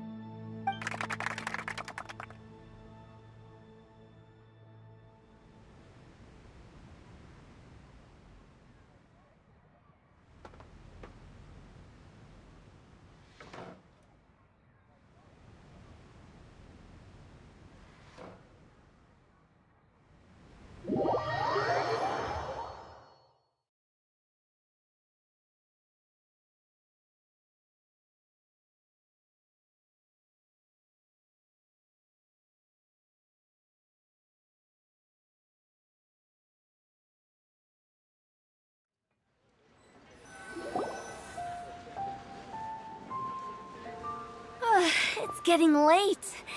I won't take up any more of your time. You're all free to go as you please. Yep, the tea was amazing too. You don't have to go all polite on me. Just remember to come when I invite you next time. Let's see. It's dark out, so I'm going to accompany Xiangling, Xingqiu, and Changyun back home. As for the rest of the guests, I'll leave them to our consultant. No need. I'm headed towards the harbor to meet a friend on the ship.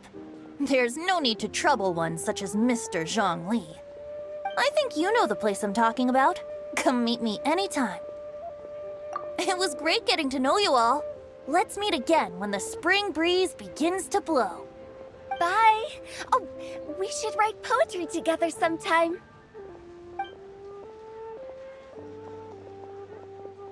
We'll catch you all later then. Don't forget to return to the parlor later. There's something I need you to do. Understood. See you later. Well then. Rex Lapis. Just Zhongli will do. I live as a mortal in Liyue Harbor now. I am just one among many who begin work at sunrise and retire to rest at sundown. If we were to consider status and seniority as Zhongli, I should be respectfully referring to you as Adeptus Xiao. Heaven forbid. Not you two. I meant what I said. I heard that during the Lantern Rite Music Festival, you conferred with Streetward Rambler and Cloud Retainer. I take it as you've gained a lot more knowledge about the past? The same truth will sound different coming from different people. As more bear witness to a story, feelings and interpretations expand in variety too. I once had a pleasant chat about the past and present with a Sumeru scholar named Soraya, and learned a few things about her research topic. From the evidence she found and the conclusion she made, her area of research is already very close to the truth. But there are multiple sides to humans and gods alike. In the legends recorded by humans, some gods were depicted as arrogant and condescending, while others were kind and capable. But whether to me, Streetward Rambler, Cloud Retainer, or younger adepti such as Xiao and Ganyu, those adepti and gods that may seem extraordinary to humans are something more akin to close companions. This was as true back then as it is right now. Just how Xiao may seem unapproachable to most, but the Traveler has proved otherwise. So there's no need to dwell too much on certain things. Zhongli, what you're saying is...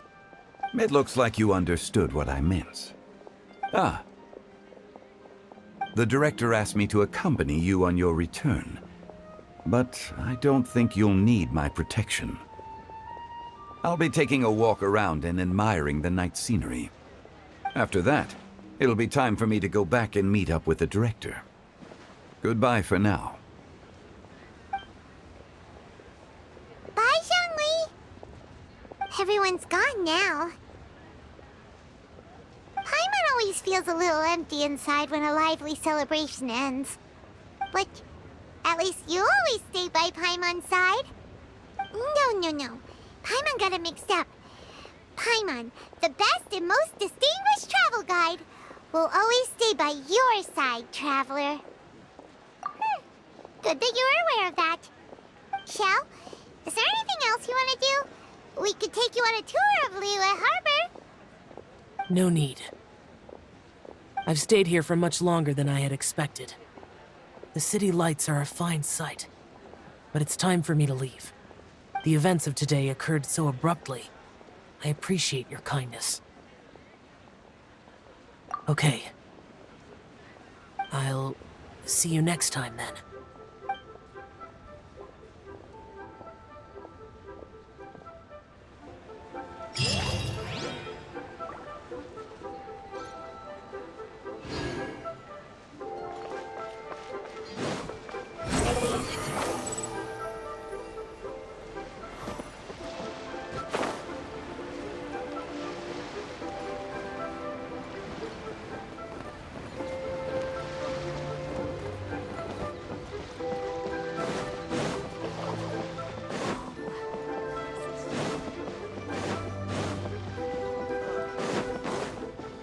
Squall and Fury!